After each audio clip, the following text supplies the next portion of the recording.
Yes, people, welcome back to Chelsea Perspective. Welcome back to another Blue Morning Show on Chelsea Perspective. First of all, I'd like to sincerely ask how everybody is doing, and I sincerely do hope that you're all doing well. Again, we're back with another Blue Morning Show. I miss you guys, and willingly, truthfully and wholeheartedly, I am really asking to know how you're all doing. And today we have, as usual, quite a lot to talk about. We'll talk about Armando Broja, talk about Kimpembe, talk about Jules Kounde, and then we'll talk about Raheem Sterling's debut. And we'll talk about Conor Gallagher also. I did not watch the game, unfortunately, because I was on my way back from where I went. But I heard the stories of how Conor Gallagher missed the penalty, and the disgusting comments coming from some Chelsea fans, and of which I don't think it's right. But that's by the way. So I hope, again, once more, I hope you're all doing well. Let's get straight into the show.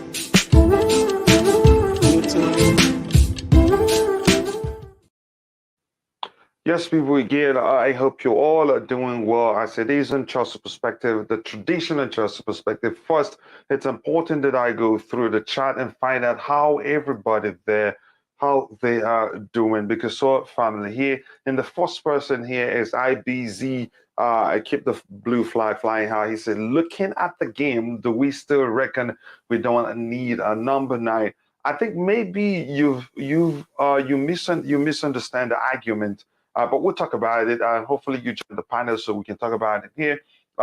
Chelsea Football Club says, here we go. Koundé, not quite yet, but we'll see what happens. Blue Money Kachila panel and chart says, Liam Lane.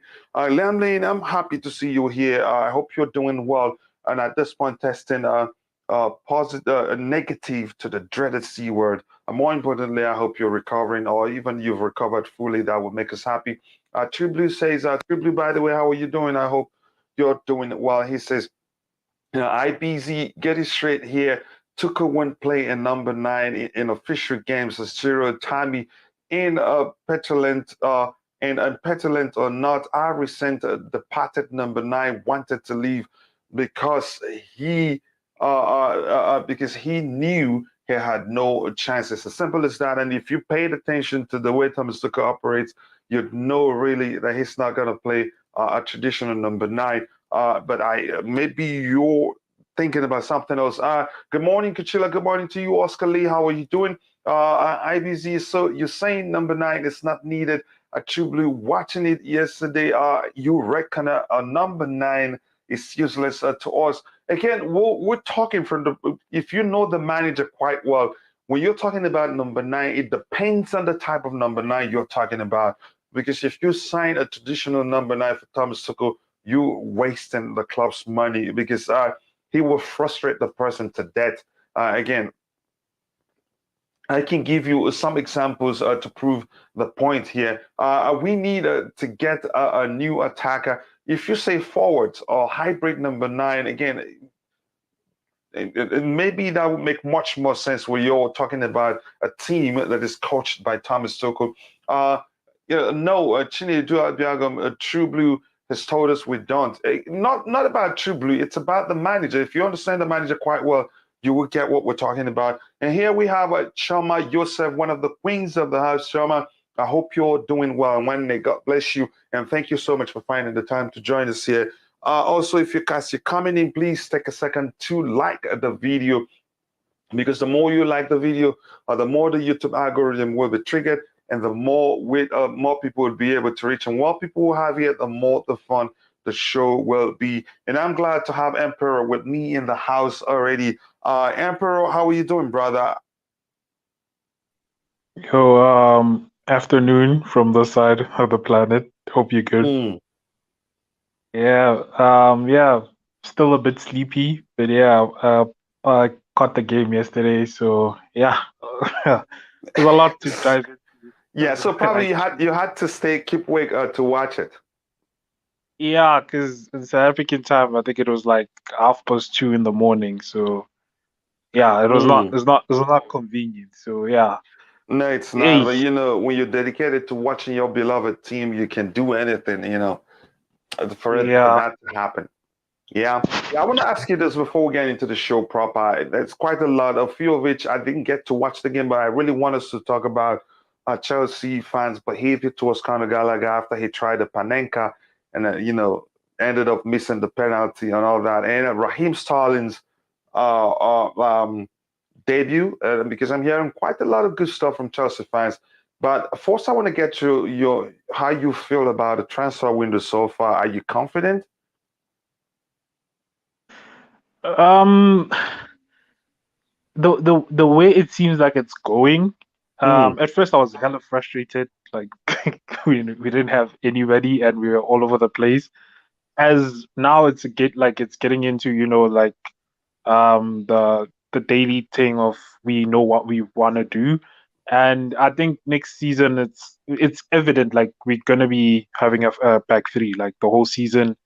The mm, way we pushing for Koundé and Kimpembe, so the back three is going to be the thing for next season, and which I'm not really happy about, because I think it's going to take away from players like Gallagher and stuff. So as much as Ampadu, like I love Ampadu, like the manner in which he's conducting his this preseason is DM level that we want. So I don't know. It depends on how Empedy is gonna fit into the side. If Empedy becomes our proper DM in terms of certain games, then I would say with Koundé and Kimpembe over the line, I would say it's an okay transfer. But we need mm, somebody to support Sterling in that attacking line. And you could see it yesterday. Like it was a breath of fresh air the way Sterling took the ball direct as Sterling is. He's very direct. So I'm looking at like Raphinha. The time we were linked to Raphinha, and I was like, yeah, that was going to work. Like both sides. Um, um, Raphinha is also somebody who's a bit faster than ZH and more direct than ZH. So it was gonna work. But yeah, mm. it was so far I'm not convinced. Like in terms of going towards the season and looking at how the other rivals have strengthened throughout the season, like throughout the transfer window. Sorry, I think for us we need maybe a right wing and a lethal number nine. I don't know where we're gonna get a lethal number nine from because the market is kind of stretched thin in terms of Here's the thing. pricing. Here's the thing, Emperor.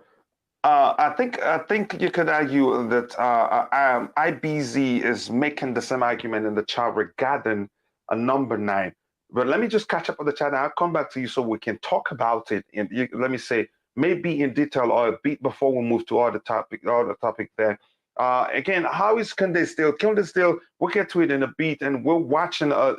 As things develop. If we see anything new, we will let you know. It is where it is. It has not been done. We cannot confirm that it's done yet. IBZ says so. You in private to the meeting during the preseason to suggest TT will not use it again. That's a strong factors that one can use to back this argument. Will not need a striker. Again, I don't have a striker in mind. We'll see. We need a number nine. If you cannot see that, there is something wrong. Again, here's the thing you ought to understand to IBZ. True Blue is actually a strong advocate for a traditional number nine and a number nine, however you want to phrase it. But there's something that you haven't paid attention to regarding Thomas Tuchel, and we will talk about it. Again, we need a striker. He says again. Here, Julius Obalamane says, "Good morning, brother. Good morning to you too. I hope you're doing well. Wake up and smell why the evil that is burning." Okay, we need another creative attacker, not just a Starling, because TT will not use a striker. That's another way to phrase it, and that's a perfect way to phrase it, actually. Here's the thing here, uh, uh, Emperor.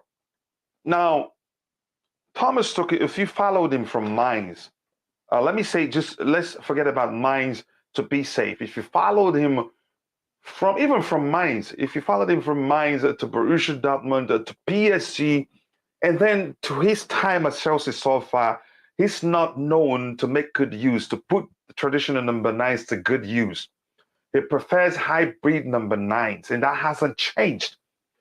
At PSG, he had Mauro Icardi, he had Edison Cavani, and he didn't use them that often. And you could argue that was the reason why Cavani had to leave. He was actually the person, actually, he was under his reign that Icardi was signed. He didn't still use him that much. So he preferred, I wouldn't say a more fluid number nine. Let me just say clearly, he preferred a hybrid number nine who's capable of dropping deep, participating in the play, move to the left, right, and not a traditional number nine. We had, before he came, we had a Tammy Abraham, Olivier Giroud. It was under his reign. The Tammy Abraham left. Yes, you could argue Tammy Abraham started seeing less and less and less game time under Frank Lampard, but it got worse under Thomas Tuchel. Olivier Giroud, even though he proved under Thomas Tuchel what he can bring to the team, his experiences, finishing ability, still he let him leave. He didn't want to keep him. Now we bought Romelu Lukaku. Yes, he started quite well, but he argued he's not willing to change the way he played to make a player the point of reference in terms of scoring goals. And then Lukaku had to leave. So if we're talking about getting the number nine, we should be careful how we phrase it. We just need a good forward. We need forwards who are able to put away chances or just say attackers. Yeah, go ahead. Can I just with the number 9 situation, like I said, if we got Raphinha, I would think it works. Then we don't need a number 9, right? And Havertz is not a 9. Like you saw it in yesterday's game. Like he doesn't enjoy his football in that position. Like that's he's actually overworked. the worst kept secret. We all know he's not a number 9. Yeah. But you my thing is with players, right? When they enjoy football, we see they elevate their game to another level. Like you can see it, and they're willing to learn even more and etc. So with Havertz, it's taking away from him these certain abilities, to play as that second striker type of thing. Now he has Sterling, who's helping him adjust a bit, and his movement. You saw it yesterday. They had a bit of movement, play through balls, coming deep. Like that connection, it's working. So I'm saying maybe in the right on the right hand side or right wing, if we got some type of attacker, then it works. But if you look at yesterday's game again in that number 9 position, look how fluid it was. And as much as Michi was bad yesterday, like in terms of finishing, look how fluid it was. Like the manner in which he comes and connects with the ball, the manner in which he plays through the lines, he over the high line press, like he understood everything. And I'm not sure if he worked with TT at Dortmund. I'm not sure about that one. Who was that? Like it's Michi Batshuayi. Well, I thought wasn't Tuchel the Dortmund manager when he went on loan there? Yeah, I think so. I'm not sure if the time frame. He was right? with Yeah, Aubameyang was and he did well. Dembele. So I can see like what Thomas Tuchel actually wants. It's not like he doesn't want a number 9. I think he wants a mobile number 9, a number 9 that can do more than just be the traditional number 9. And that's simple phrase, a hybrid number 9. Yes. And the thing is, that's the modern game basically. Like if you look across the board, your number 9 has to be doing more than just sitting there and waiting for chances.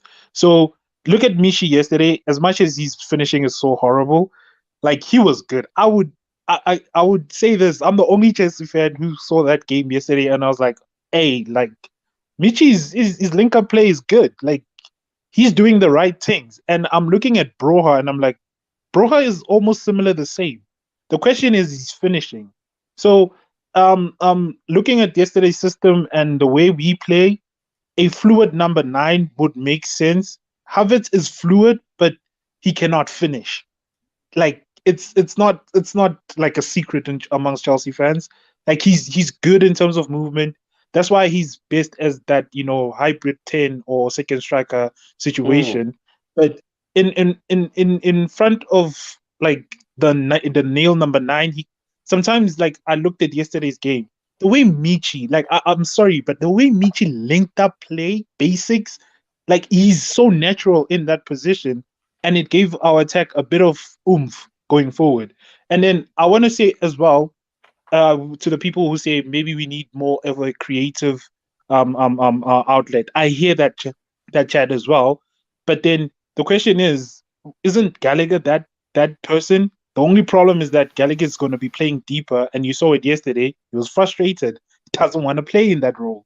Like, this is not rocket science, guys. I'm saying this, but this is not rocket science. We can see these mm, players, like, when Gallagher was playing a bit in that final third, he was more fluid, made more passes. As much as Kennedy was supposed to pass him a perfect line, he was also supposed to bury that chance as well.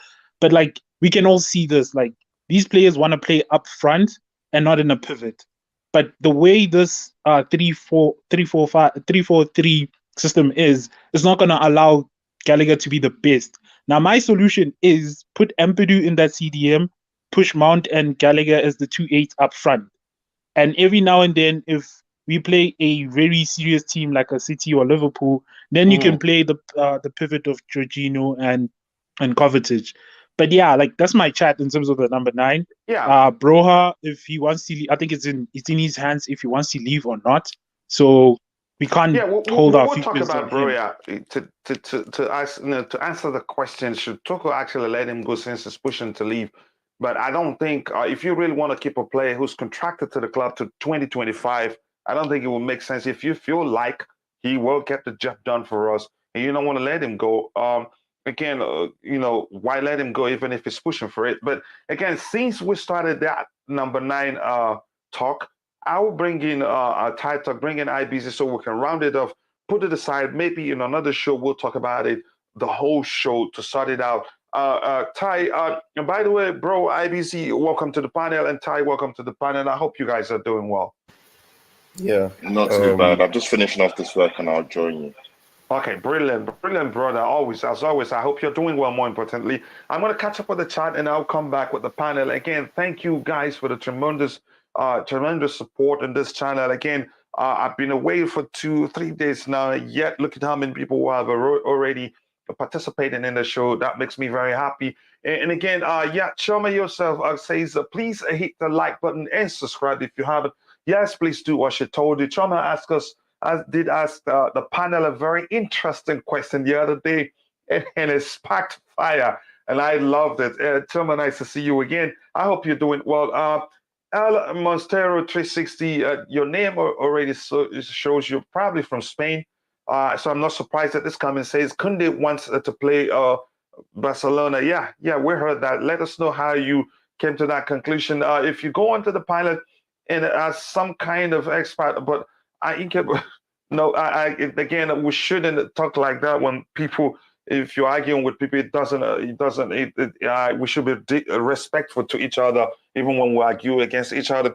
Juliana Opera has says, on a lighter mood, I told you about Nigerian a guy who would have been a serious competitor to Chilwell. What you said, I'm covering my brother. Now, Ayas has quickly signed him. The part of me saying you're covering, you're selling your brother to the club. And by the way, I was born and bred in Nigeria, and I think you already know that it's just a joke. But the truth remains, when we can talk about the player here, front money till night for 20, 30 days, it so comes down to what the manager wants.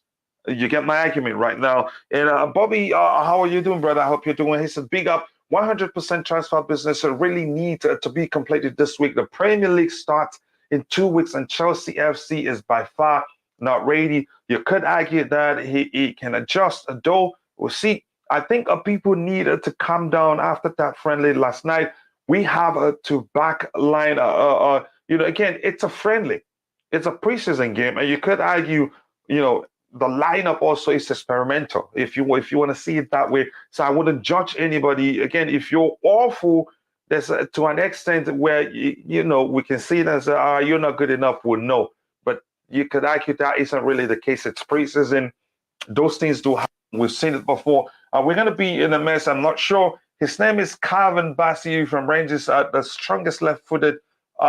Again, I know you talked about it last time. We did talk. All we need is a number 9, even if it's hybrid, but maybe that way. Argue it that way. So I'm going to scroll to the very bottom, of this whole comments here. If I missed your comment, apologies. If I see anybody I haven't said hello to, that's when I was. PJ artist. Havertz is good, and his only problem with him is that he has a good 4-5 game run, then it goes missing. You must take into consideration that he's been played in multiples. So he hasn't had the time to play consistent. He hasn't been played consistently in a particular position, which will enable him settling properly. So that on its own, it's a factor you must consider when you talk about how he hasn't been consistent. Again, you have to check those things. T2 shouldn't over-experiment when the season is on. Koundé usually loses the ball. Havertz not good enough. Werner too. Again, that's your argument. Big ups, guys. Hope you're good. Also, welcome back, Coach. Thank you. Nice to see you here, brother. And if you haven't, please go check out my brother's YouTube channel, The Coolest Charles. Subscribe and let him know I sent you. If you have been following the friendlies closely, you'll notice the position these players have been playing isn't their permanent positions. It is just to get them kicking. It is not serious. Thank you for kindly saying that. That shows you understand the game quite well. People from 6th Street are currently in the offices of Barcelona looking to close the second lever. Yeah, I heard that too.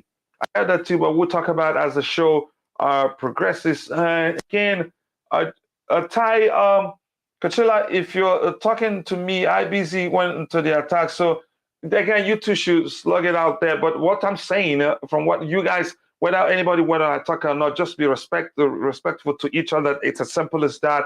I'm not going to come between you guys on what you're discussing. Your argument is between you two. Ty, coming to you, your thoughts on the argument, we need a traditional, we need a number 9. I don't know if IBC meant a traditional number 9, or he's just arguing we need a striker.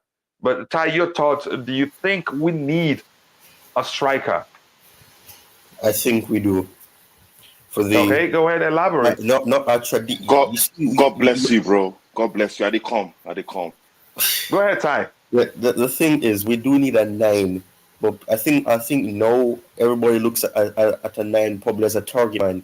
You do have 9s that actually, they can link up with other players, and although I know this is a argument that is probably not going to get a lot of positive reaction.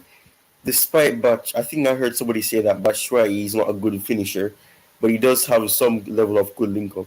I can remember under Lampard where, him and Pulisic had this good connection.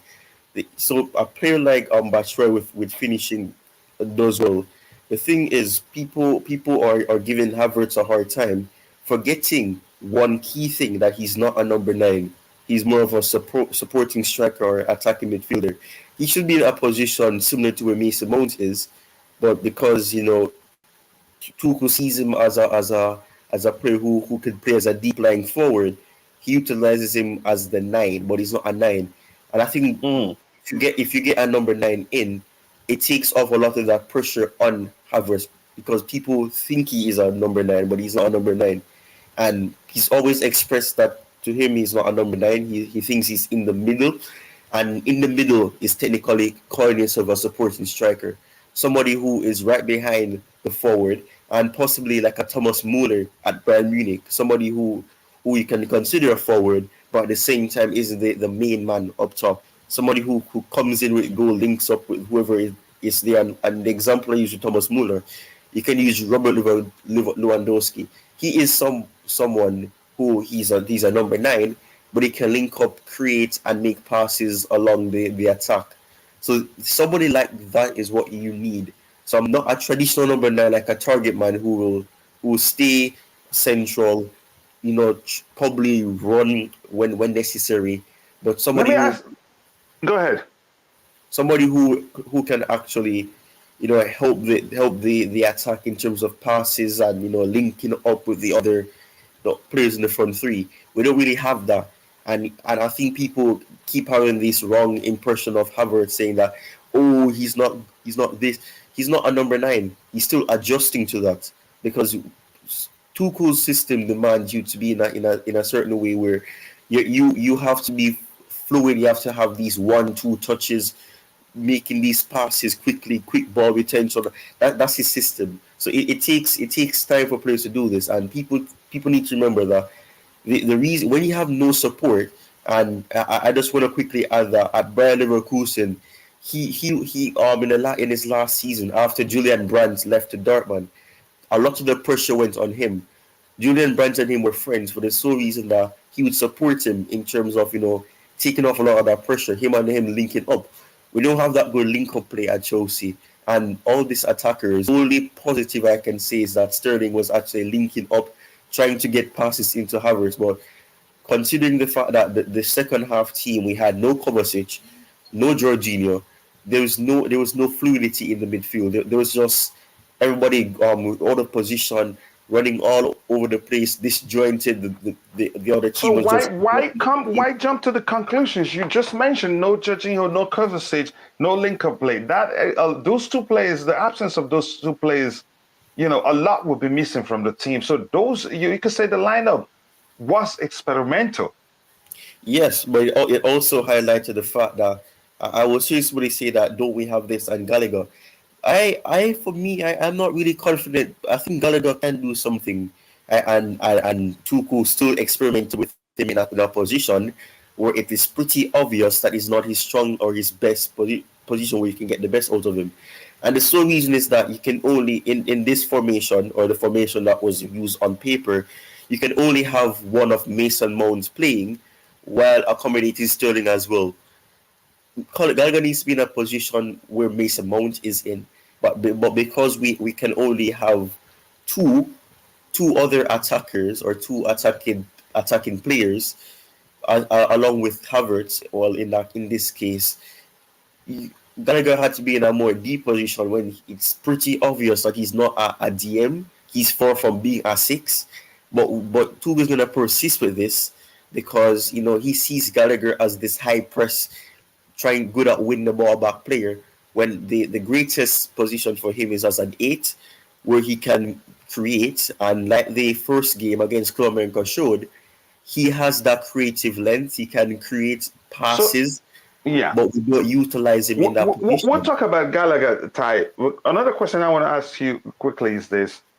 Now, if Armando Broja stays, would you still be calling for the club to go buy another number 9? Honestly, the thing is, preseason is something that I think people get the wrong idea of what it is. Preseason is about fitness, trying to get players back into the feeling of actually playing football, because most of the time they haven't played football professionally or at a level during a game for 90 minutes for possibly a month or 2 months. That is one of the reasons, but it also makes you know which players you should keep, which players need to go on loan, which players you should sell. We haven't seen that. All we've seen is experimenting, and yes, that's a part of preseason, but experimenting right now is not the ideal thing when you're in a circumstance where you have 2 weeks before the Premier League starts, only one addition in the attack. You can't be making these risky things. Broja was not really seen in a game. We've seen what he did at Southampton, but in the latter stages of that period, he got injured, and then his performance is dipped. So there's not really much to judge. If Broja stayed, if we were able to see him do something, maybe then I really can't say. It would be about hypothetically speaking about Broja, because Broja he has that good link up, and I keep saying that he reminds me a bit of a young Costa who is not fully developed. But at the same time, I just don't know. If he stays, then I'm not really sure. I would have to see him first, but I don't know. Here's why I'm confused about your argument right now. I'm gonna catch up with the chat and come back to IBC so we can just move on to the topic we had planned to talk about. Here's the thing, Ty. You're the one that said we shouldn't judge. I think you said we shouldn't, make draw conclusions from what we're seeing because it's all about fitness and not really. So why are you still arguing we need a No, that number is 9 not what from I what you said. saw That in is those not what I games? said. That is not what I said. So what did you say? Correct me. So I don't want to misquote you. I said part of what preseason is about fitness, trying to get players back into the feeling of playing football because most of the time they haven't played for 1 or 2 months. That is what I said.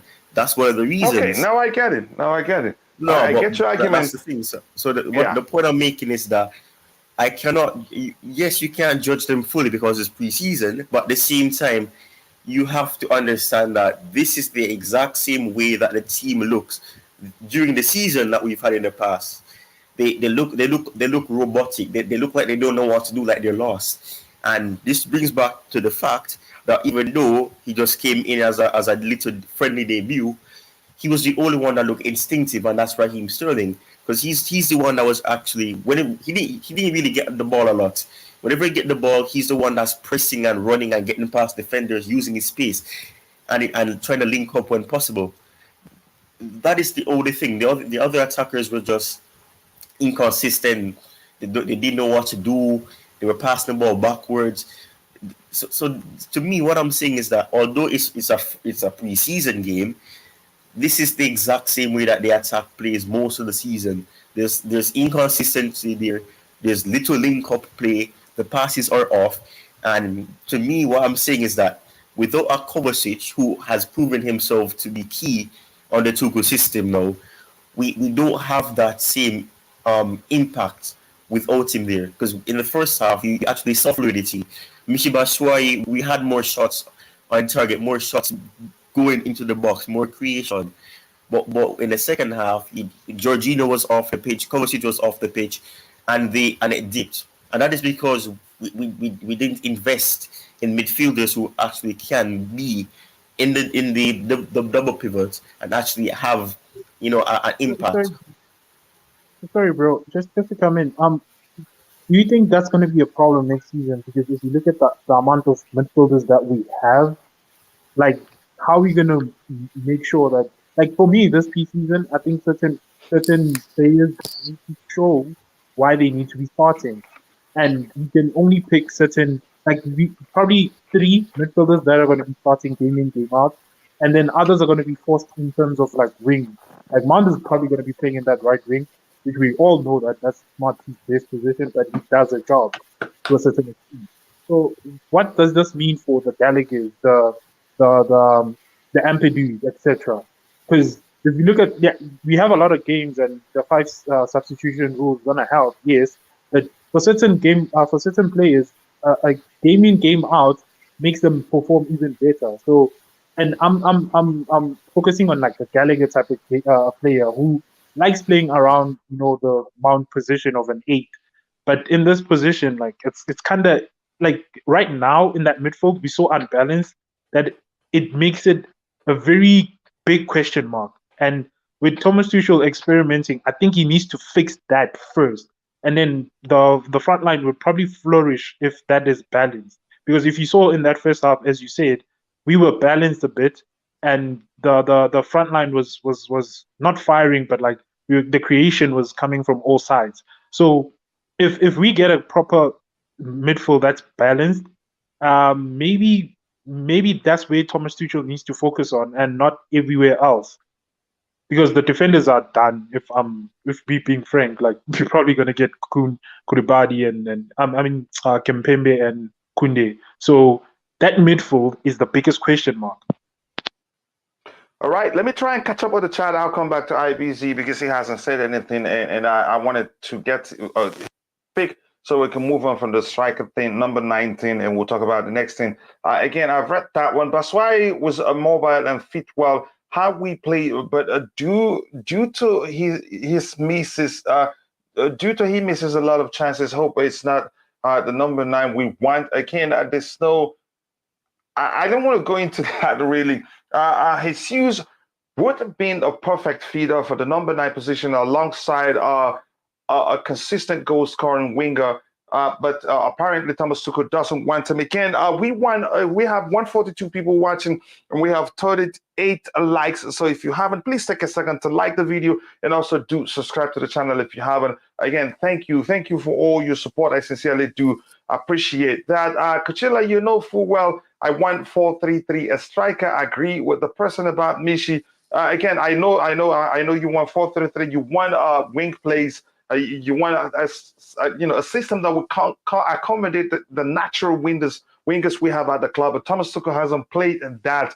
Maybe he would do that this coming season, but it remains to be seen. There's no way to tell what he does. Again, says I hope Broja was fit. It would be so good to see his link-up play. I think he will do well in the team. I hope Thomas Tuchel keeps him. It doesn't matter that he's pushing to leave the club. If he believes he can get the job done, let's keep him. He's a professional after all. I don't think he'll be bitter about it. TT experiment with Havertz, as Ty just said. I had same issue with wing-back experiment. Again, my argument against Ty, like I told Emperor when he talked about Ty, is this. Ty is not a number 9. It's one of the worst kept secrets in the whole world. We know that. He's not a number 9, but he's able to fulfill that role. But whenever he plays there, you can see that he isn't his preferred position or his natural position, better put. But that's by the way. At this point, I'd take Ronaldo, the sulking man. This is a natural goal scorer. Again, we'll see what happens there. I may have to skip everything to get to the very bottom, so we'll catch up with everything we have. Ray Allen says, our attackers are rubbish. Stop making excuses. Nobody's making excuses for anybody. We're just being objective here. Cho isn't a wing back. Yep, that's the truth. Again, Kimpembe is still coming. I'm not sure. We'll see. We're following the stories. If we see any new development, we'll talk about it here. Ty Tuchel was probably trying to see if Gallagher would be a great DM, just in case we miss some important players while the season is on. So it's experimental. That's for sure. That's no hidden. Yeah, it's experimental, it's an and I never wanted. That is foolish. Because it's obvious. You don't need to master in being a manager to know that Gallagher is not a DM. He has high press, but he's not a DM. It's obvious he's an 8. So it's not an experiment that doesn't need to happen. You only do experiments to see if something can work when you have no assurance of that. Gallagher has proven that he's not a 6. So I don't understand why playing. If you watch Crystal Palace, you'd have seen that he's not a 6. Yeah, and Gallagher says Tuchel needs to start his strong 11 against Arsenal. It will show him exactly what he needs. I don't think he'd gamble against that game because he understands no matter where it's played, it's a London derby still. I mean, that's the problem because honestly, Giroud walks in our team straight away.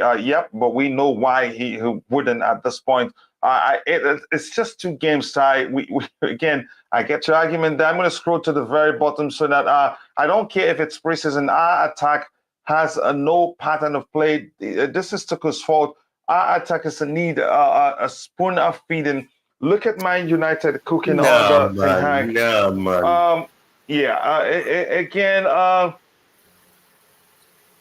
I'm not gonna really go into that again. I want 4-3-3 with a striker. What you at IBC want doesn't matter. It's TT again. That's the truth. What anybody wants here doesn't really matter. And I'd still argue this as long as we still have Thomas Tuchel as a manager. And big up to Steve Chelsea. Nice to see you here, brother. I hope you're doing well. Let's make our final signing.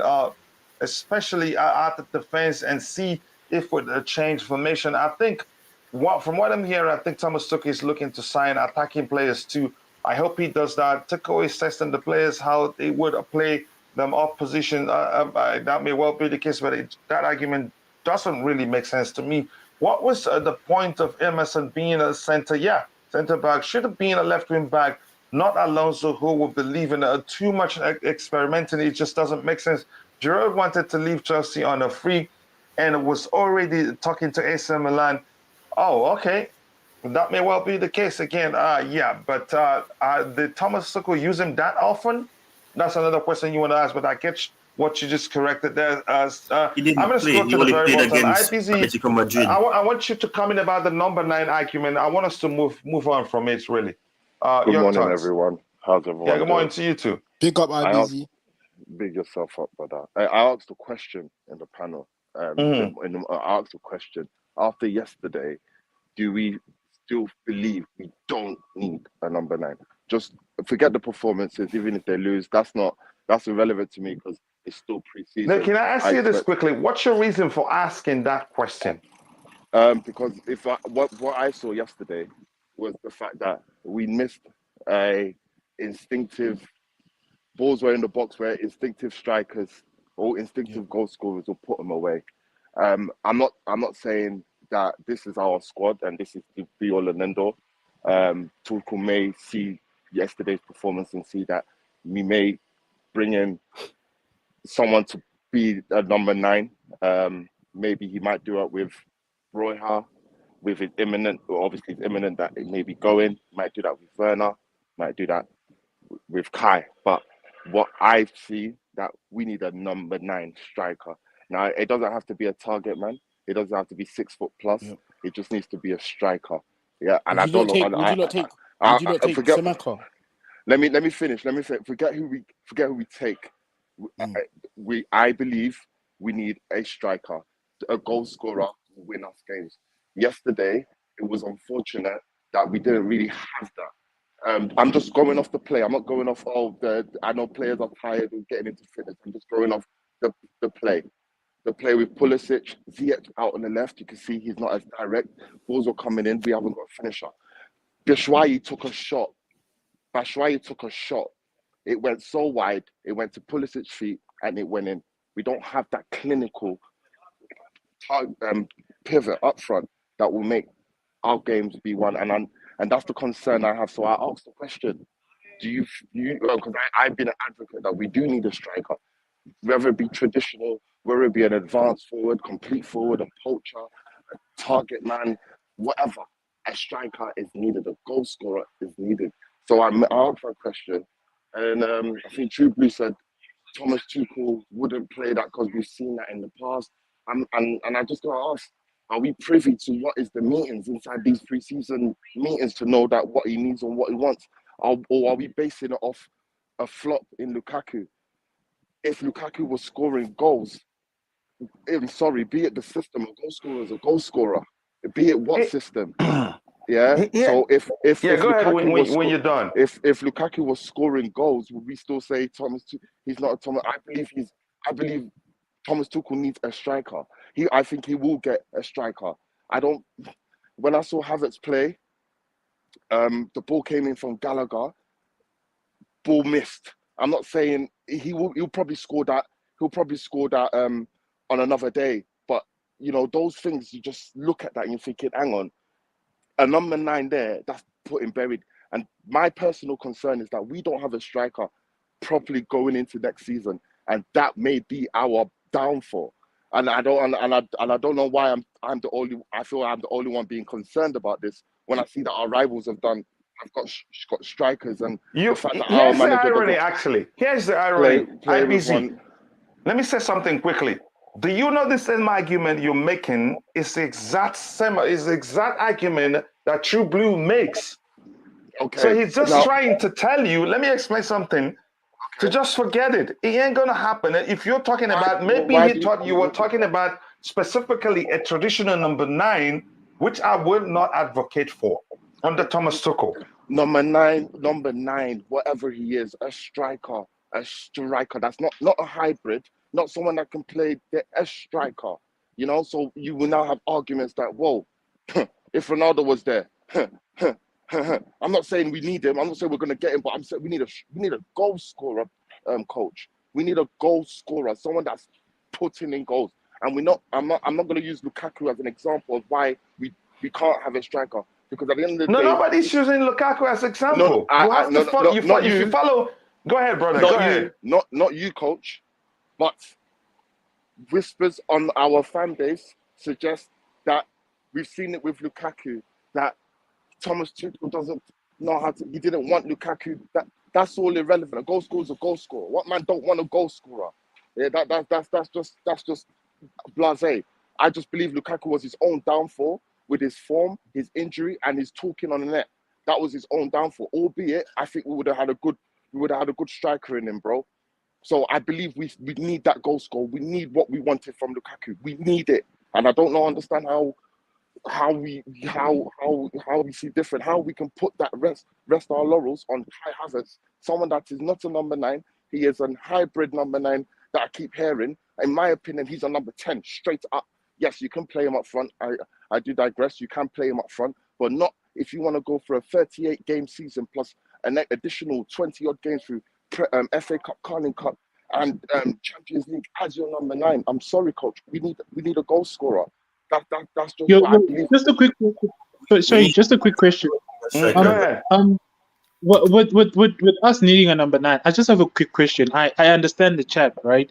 But my question would be, how many of our chances this Chelsea team, this current Chelsea team, creates for a number 9? Like, balls go in. The balls go in the box. The balls go in from our wing back. Nah, but they not go to the number 9. It always is a Pulisic. But okay, cool. And Havertz. Wait. Can I just finish? Havertz only gets that one chance, and that's my problem, right? And this is where other Chelsea fans say we might need a creator. My thing is the system is not allowing us to play fluidly up front. And Tuchel needs to be called out on that. So because I agree with you. I agree with you. Is that what we're now saying? Havertz is now subject to a strike. Well, let's take it one by one. So we understand the argument. Let me finish, right? I agree with you, right? Lukaku is a lethal finisher. He did that to himself. All the other things he did it to himself, right? And I'm saying is that in this past season, how many of those chances fell to Lukaku? And when we take Lukaku out, yes, we are fluid with Havertz, but how many of those chances fell to Havertz? And how many times we created for Havertz? If you look at other teams, like, I don't want to bring City and Liverpool, they constantly create chances. Regardless of people say Trent is a cross merchant, he's constantly putting chances across the box.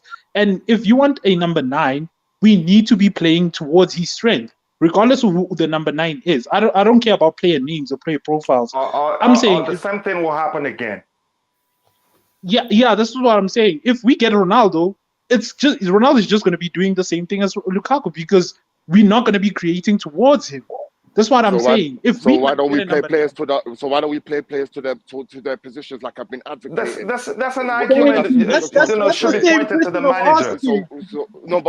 But okay, yes, which is understandable. I understand those concerns. But this is what I'm trying to say. We should be having the mindset of playing players to their position and understanding that if we are going to play players to their position, formations will change in order to accommodate players to their position. Here's the thing, please. Here's the thing. We never planned about talking this. Let's leave this comment. I will schedule a show where we'll talk about. I just saw yesterday, and I just saw. Hang on. Because this will going round and round and round. And again, overall, I'm not gonna say what came to mind because I have a very strong argument today. Again, maybe we will learn from each other when I schedule that show. But that's, by the way, here's what Liam Lane says, and I like. This is by the time the window closes, the makeup of the team could be completely different. That's the truth. Depending on who we end up buying, I think I sincerely do agree with that. Again, says back 3. I'm not sure. It's a 4-game preseason, not the 6-8 forward. No time to experiment like Emerson at centre back and Cho wing back. I think it makes sense. Since we don't have too many games to play before and the Premier League starts in just 3 weeks, I think the experiment just doesn't make sense to me. I agree with that totally. Playing out of position is like saying LeBron James can only shoot jumpers from the left side of the basketball court. Again, that's another argument that I like, actually. What a trash game last night. We need a striker bad. Again, the argument about striker again, Titi sometimes frustrates a lot. Too much experiment Yet he had a season and a half to know some players cannot play certain positions. That sums it up. That comment is void, because at the end of the day, there's a lot of players that have come back, so you can't just shift out 15 players that have come back from loan. A lot of players have come back from loan, so he's gonna have to experiment, because at the end of the day, it's not really easy to shift out so many players. So Thomas Tuchel, yes, he is going to have to use certain players, certain places. It is pre-season. I guess he will have a full 11 or a strong 24, 25-man squad going into the season. But nonetheless, we got a lot of loan players that are going to have to play. You know, they're going to have to play. And certain man that just come back from, like Koulibaly can't play yesterday, because obviously it won't be fair to just rush him in. He'll probably play the next game against, you know what I mean? So we understand that he's going to rotate a lot in it. My concern is just obviously the elephant in the room, but we'll schedule that for another day when you say you're going to, make that topic another day. I think we should. I will schedule a show where we argue whether we need an attacker or not, because again, we're going to be going around, and we will not talk about the comments we're here to talk about today. That is just the truth. Again, anybody on the panel wanted to say something? I'm going to scroll to the very bottom so that subsequent inputs, subsequent comments or contributions will be aligned with whatever we're talking about. Go ahead. People tend to mix up what the system is and what the formation is. So go ahead, correct us. Different things. The formation is the way that the players are set on the pitch. The system is the structure. The system itself is the instructions that they're given, what they're told to do, and the things that they do systematically. So it's not. So would it be correct to say, the formation is the structure, the system is the application? Yeah, basically, in layman terms, yeah. So people need to say that this system, this 3-4-3 system, got us to win the Champions League. It's not the system. It's a formation. The layout, the instructions is different from the system, or not the instructions, from the formation rather. So it's not about the system is this. So I think people mix up what the system is and what the formation is. So it's not the same. Yeah, let's just move on.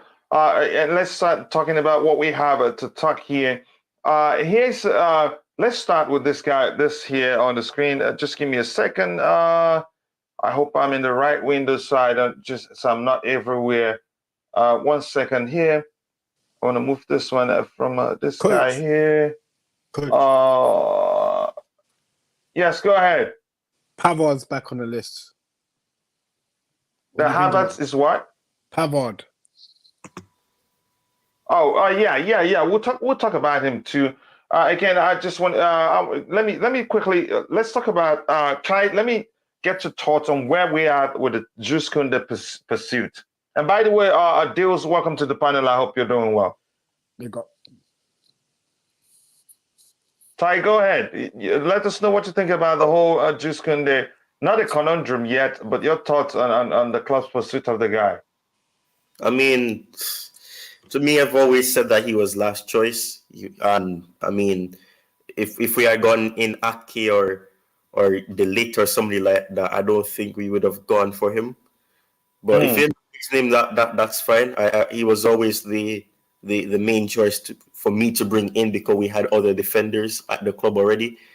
But I mean, I don't know. It's all up in the air because at any moment Barcelona could just come up with some money, and plus they're gonna have that leveler soon, so you never know. And they've gotten a deadline to do things, and it just reminds me of what happened in the last days before Raphinha went to Barcelona. I know he wanted them, but to give the deadline that they got, and conveniently it was right when they got the leveler. It seems like it's the same pattern again, where the leveler, we made a bid, they need to outbid us, they outbid us, they get the player. That's just the way I see it right now. So until I see a case where they say that we cannot compete with Chelsea or something along those lines, I don't think it's over until then. They need to meet the deadline because Sevilla they don't want to be in the squad for when they travel to Portugal today. That's today. Yeah, that is today. So that means that they want it to be resolved now, because they removed his shirt number and everything from the store and everything. So that means that they're setting up for when he leaves, and they want him to leave because both parties want to end the relationship between them. So I think in that sense, it's still up in the air. It's not done. People want to say that, oh, he's coming to Chelsea.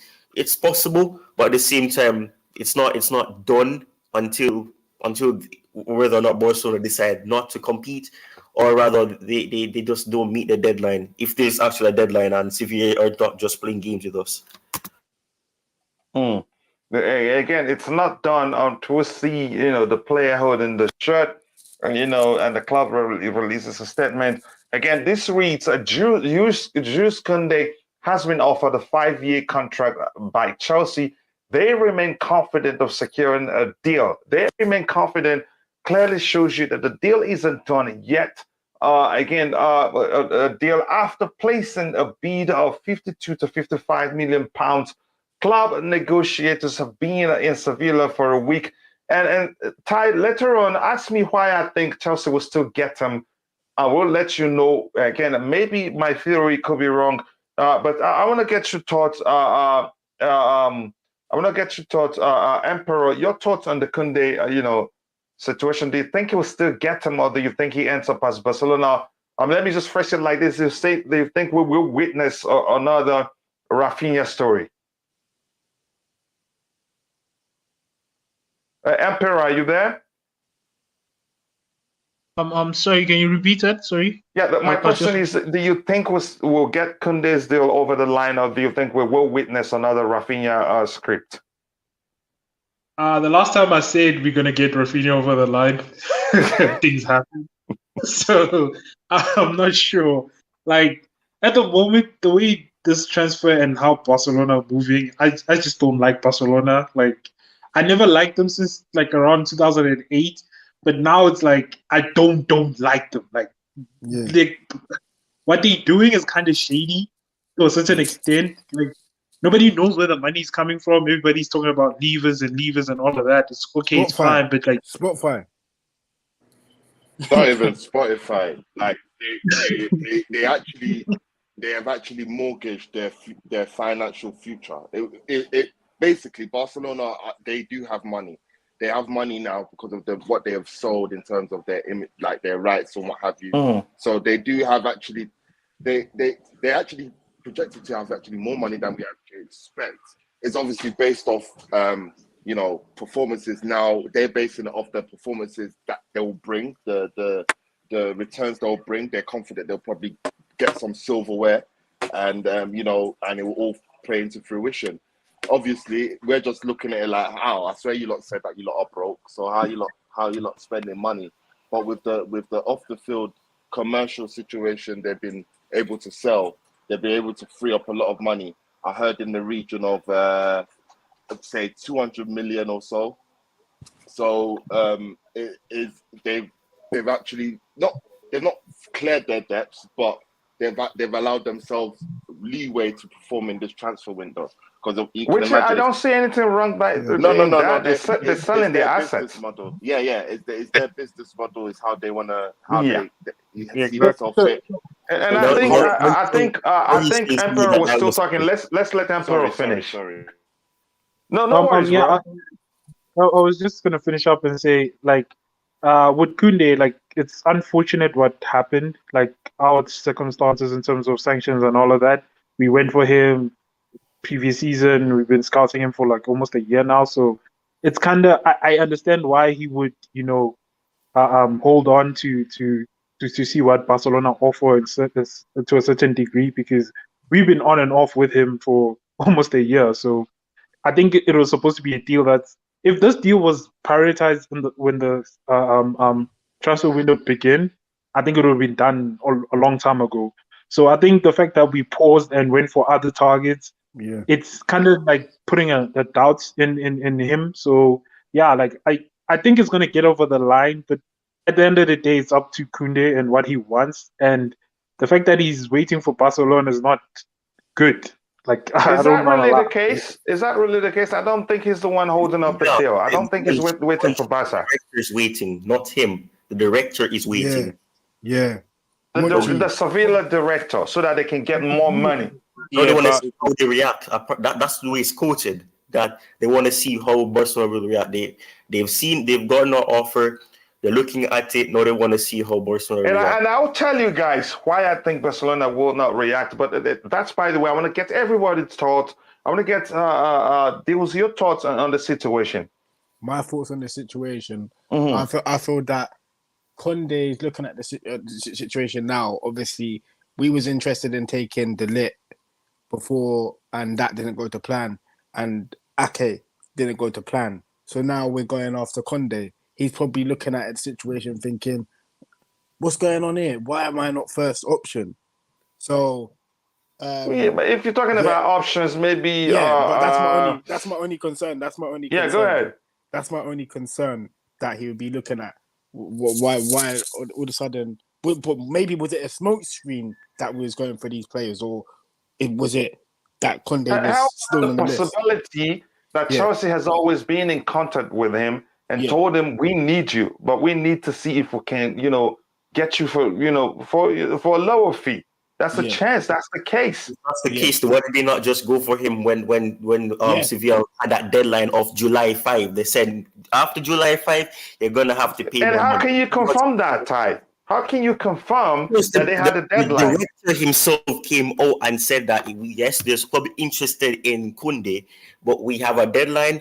We want to get our business on the road, and July 5 is the day where if they want him for cheaper. That's it. but If what after if but release, what if that deadline was for us to cough up more money? That's another question. how does that make sense? If they're saying that if you want him for cheaper, do this. Then after July 5, you have to pay closer to his release clause. And that's what we have to do now. How is it that they want us to pay more money? They're literally giving us the opportunity to get him for cheaper. But if there's no seriousness in the club that wants him side, clearly they're gonna ask for more because they're saying that, you think that because you can get him for cheap, we're gonna keep doing that. People need to understand that they don't care about the player after they sold them. They care about the money that they were gonna get. Yeah. And plus, let's not forget, Aston Villa got Diego Carlos, who was also his partner at Sevilla. That's going to put pressure on them to get more money because and to get two defenders in because they know that Koundé wanted to leave. He was not happy because he was forced to stay at Sevilla for another season because he was really open to leaving. But for me, I don't agree that they wanted us to cough up more money because they were practically saying that if you want it for cheaper, July 5 is the deadline. Nobody acted then. All right. And then I know you have to pay closer to his release clause. That's exactly what they said. And that's what we have to do now. All right, let me quickly catch up with the chat. I'll come back and I'll go to I don't know if he's still driving the panic bus, but we'll find out in a bit. Chelsea, the Kingslayer says a player can have a free role, different individual instructions off the ball, on the ball, assignments despite whatever formation. That's the truth. That you're talking about, practically how application. Maybe if I correct me if I'm wrong.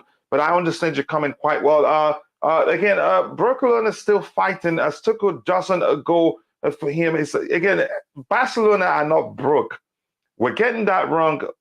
Being in debt doesn't mean you're broke. They're able to sell 10% alone, just 10% of the TV rights, and we're able to get almost 300 million from it, or even more. Correct me if I'm wrong, but that's how it is. So you can't say they're broke. Again, says Chelsea, Smith David says Chelsea and West Ham, all Southampton are not in the same level. My club is bigger than Broja. If all these kind of want to jump, if all these kids want to jump at the line because they had one successful long window, again, they're humans and they do care about their careers. And you tell me, if you find yourself in the shoes of Armando Broja and there's a chance for you to get more game time in another club, if you're going to get like 40, let me say for instance, 33 games in another club, and if you stay at Chelsea, you get just 12. You'd leave because the other will offer you more chances to keep developing. But that's by the way. Anybody on the panel wanted to say something to that? Yeah, I wanted to say something about that. Unless the only way I can it's his decision, like you said, they have their choices. But I mean, the only way I could understand him wanting to leave is if Tuchel brings him aside and say that, okay, I don't know if you know this, but we use a system where Havertz is up top and Havertz is our main choice. That's the only way I can understand. Other than that, it makes no sense about him not getting game time, because right now we have no clinical striker. So there's the pathway is easier for him. Levi Colwill, I can understand. If he stays, it's practically the only striker. Yes, but I'm saying that if it can't be about game time, because we don't have clinical strikers, and meaning that if he works, if he impresses, he gets a strong chance of playing over those other strikers or other attackers rather.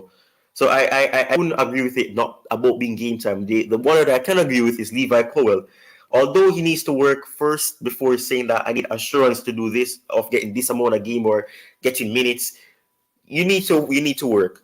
But signing approximately 2 other players who can actually play in his position, whilst having other players who can also play on that side, it's not an impression to him. So it's going to give him the impression that no matter how good I do, I'm going to still be second fiddle because the manager wants these players who have done it at the highest level before or have enough experience. So to me, that's the only way I can understand it. But at the same time, Broja wanting to leave to go to West Ham, it is not about us not being able to give him game time, because we can. The thing is, people need to understand that what Chelsea are aiming for is not the same thing that West Ham are aiming for. So they can give him that game time. They can guarantee it. I don't understand if they're planning to change their formation and everything, because they play 4-2-3-1, and that includes only having one striker up top, and they want Kamaka and Broja. So I don't know if they're planning to do a 4-2. Yeah, so I'm gonna. Yeah, thank you, Ty. I'm going to quickly catch up with the chat, and I'm going to come to Rodrigo. Just be a bit patient with me again. We have 139 people watching, and we have 59 likes. If you haven't, please take a second to like the video, and also do subscribe to the channel. Again, thank you guys for all the support. We are approaching 5,000 subscribers, and I know we'll get there as soon as possible. So thank you, and I still remember my promise for a giveaway, and I will do it. It will be a bigger one this time. Koundé may choose Barca simply because it took too long, an emotional decision based on frustration. That's a chance that's the case. There's also a chance that the club has always been in contact with him. Again, he wouldn't blame Chelsea, and I'm sure he didn't, when Sevilla moved the goalpost on 2 occasions or so, or once. Because sorry? It was on Marina as well, because she wanted to get him for cheaper. So that kind of did it, and then Sevilla in the final stages, when we thought we were close to an agreement, and plus let's not forget that we wanted to do a player swap. Zuma, he said I didn't want to go to Sevilla, so that in itself could have probably made it happen, because they were open to taking Zuma. They get one French player, they lose one French player, and they get one, so they were open to that. So it's both parties, the club and Sevilla. Yep. Okay. So I'm gonna go. I'm gonna go to Rodrigo. Rodrigo, your thoughts again. How are you doing, brother? I hope you're doing well. Please keep liking the video, guys. Let's get to 200 likes by the end of the show today.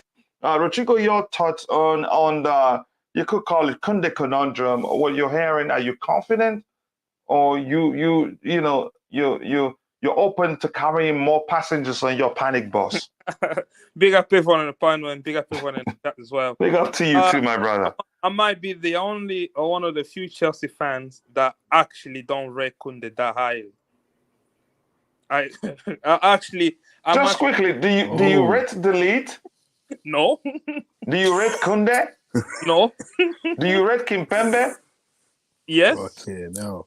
All right, just go ahead. It makes more sense now. It makes sense. So Bro, you and me both. Bro. With that list, you and me both. just go ahead, Rodrigo. So I don't want to fight people on this one. I actually, for the money that they're asking, £52 million for Jules Kounde? That much money? My God. He has a contract. This guy is £52 million. Right. Anyways, in terms of are we gonna get him or not? I think I've got that thinking in the back of my head, like Barcelona second, I think third or second levels has just triggered, so they have another round of money they can All spend. right, just for No, the but sake that's for of their new it, players, just for though. the That's for sake their of new it, players. what the heck is second liver? So That's for their new players. That's for their new players, apparently. yeah, they keep selling the soul. So what Barcelona are doing is crazy because you'd think, right, in normal business, you have to pay off. The thing is, they don't have immediate debt. I think all the debt that they have are maybe like long-term debt, so they can always refinance them. So they don't have to pay. They only pay. They pay the interest. They don't have to pay the principal on the debt. So that's what they can keep doing this. But at one point, when the debt comes to maturity, they'll have to pay up. And I think at that point in the future, Barcelona will be in trouble because what they're doing is they're kicking the can down the road. Because now they have money, I think they can buy players. But if I was more prudent, I would have used the money that they're getting now to reduce the debt instead of spending it on players. And if you look at the players they're spending, this is not Barcelona stream. But in terms of Koundé, I think it's 50-50 here. Xavi really wants him in his team. I think Koundé is the number one, or him and Aspi are the number one defensive target. Us, we're still looking at Kimpembe, we're looking at Koundé. Obviously, Kimpembe play on the left, Koundé's more on the right side. So we didn't make him the number one. I agree with what I said. We should have gone in. We should have signed this guy as soon as we were allowed to sign players in, as soon as the international market opened on the 1st of July. We should have gone in before the 5th of July. Because I think I remember as well, Sevilla said, if you want to sign Koundé, if you sign him before the 5th of July, you can sign him at an agreed fee. But after that, you have to meet or get closer to the release clause. So I don't know why we wasted time then if we knew Koundé was one of the targets that we're going for. So I think that this again is on us. Are we gonna sign him? I hope so, because a lot of Chelsea fans think he's the guy for the right hand side. I disagree with them, but there you go. I think it's 50-50. I'm not. All these things is agreed. We've already put a bid. Apparently, we giving him personal time. He's still waiting for Barcelona. What is this? Is that And how do we know he's waiting for Barcelona? So why isn't he agreeing? So why isn't he agreeing and waiting? It's not him. He's Have we heard from any credible source that remember Raphinha bro? Remember Raphinha told Leeds United to stop talking. Literally told his agent, please stop talking to Chelsea. I want to go to Barcelona. Yeah. So he should say that as well. Sorry, Ty, what did you say? Where did he see that Koundé said to his agent, who's the same agent as Tchouaméni, that I don't want to hear about anything from Chelsea. I'm not going to agree personally. You'd have heard that. He didn't say that. No, he didn't say that. No, I'm not saying that. He's saying that he said that Koundé is waiting on Barcelona. So I'm saying that when did he hear anything like? He's bringing up. He said something about Raphinha. So that's what I was asking. Yeah. You lot. I got recent news. Rashid guy just said that Barcelona have told Koundé to wait. Yeah, that's what they would do. But he's not waiting. It's all rumors. No, and let me ask this quickly. Rodrigo, while I'm with you, what the heck did Todd Bowley and what's his name, Laporta, do in a restaurant? They went for a meal. You guys didn't get it. Remember, you get great meal, wonderful food. And it just sounded like really what all they did was had a meal. Yeah. I want to meet you. I want to do business with you in the future. I think that's all they talked about. Yeah, I think it's like because I don't believe he wasted. That's what I said about these carbon footprints. Come on, you don't travel to Spain to go discuss about. That's what I'm saying. You know why I asked you that question? Yeah. My theory is this. Barcelona probably ain't going to come and will never, they're not serious about Koundé. I don't think they are. Really? I don't think they are. And the truth is, had we been serious, here's what I think. That's my theory. What went down in the meeting? Okay, which player do you prefer? We say, okay, maybe Raphinha isn't really a priority. And we heard that too, right? Where Raphinha was just a plus. If we sign every other player, if we sign him, fine. If not, there you go. And for them, maybe it's a priority, but Koundé is a priority for us. I don't think he went just to that meeting to talk about Cesar Azpilicueta and Marcos Alonso, whom probably, both of them, he probably knew already they were going to leave. Yeah. Yeah. So why do you think, I don't think Barcelona are serious about Koundé. That's why I'm thinking Koundé will still come to Chelsea. Because if Barcelona are serious, we'll be hearing more than we're hearing. Again, that's a theory. That's not me saying. That's not me saying I went for a meal with a Paulie or Thomas Tuchel, or I spoke with any of them. I don't even have the content. This is just my theory. Yeah. There's a chance that's the case. Plausible. There's a chance we see another movie that's as exactly as the Raphinha movie. Yeah, it's a plausible theory, but I just feel like Barcelona really want Koundé as well. It's just now the question is, do they want him? Do they want him at £55 million, or do they want him at a lesser price? And with it, because I think what Barcelona are doing in this transfer window, they're using the player and the player agent to tell the club. That's what they're telling Koundé to wait. So they want Koundé, and what they did with Raphinha, to tell the club, all I want is Barcelona. You have to meet Barcelona. You have to reduce the price. They're putting pressure on agent and the club to go and tell the club to reduce the price. But my only thing is, maybe in this case, hopefully Koundé doesn't see Barcelona as the ultimate club for him to go to. So I don't think he does, because he's talking. He's already agreed personal term with us. Yeah. So when was that? When did he agree personal terms with us? Another one. There's another one that's been talked about now. A new one. Let me find it here. But again, why are we offering him a new one? That makes no sense. Oh my God, this guy. No, because Thomas Tuchel, I heard Bali changed. Sorry, go ahead, Rodrigo. Apologies. Finish your thoughts first. I saw something when you're going through the tabs. I saw the name of a certain French right back that looks like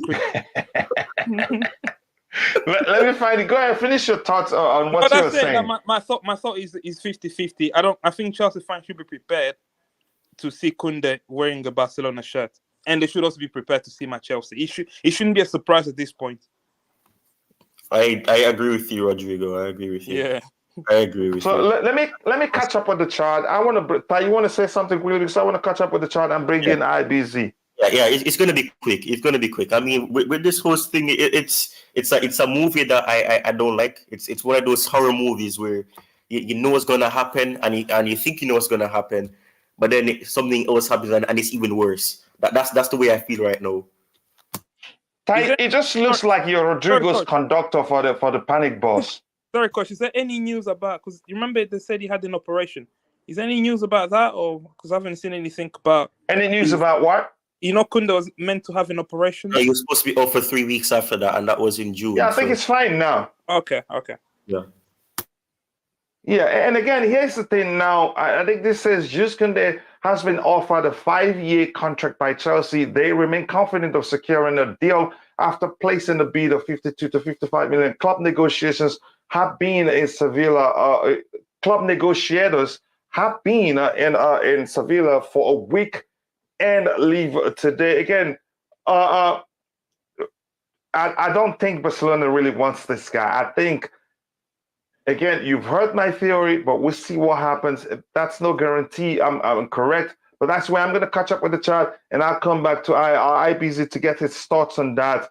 Again, there's a chance we'll see another Raphinha movie, but I'm confident. I don't think that's the case. I think we get this one, probably because of something they talked about when they had the meal. A gentleman's agreement. Just forget about this. We'll forget about this. You get your player you prioritize, because the truth is, when Barcelona outbid, or maybe they put in a bid that measured Chelsea's bid for Raphinha, I'm sure there's no way Leeds will let him go without telling Chelsea, look, they've outbid you, or maybe we're gonna accept that deal. What do you want to do? You get my point now.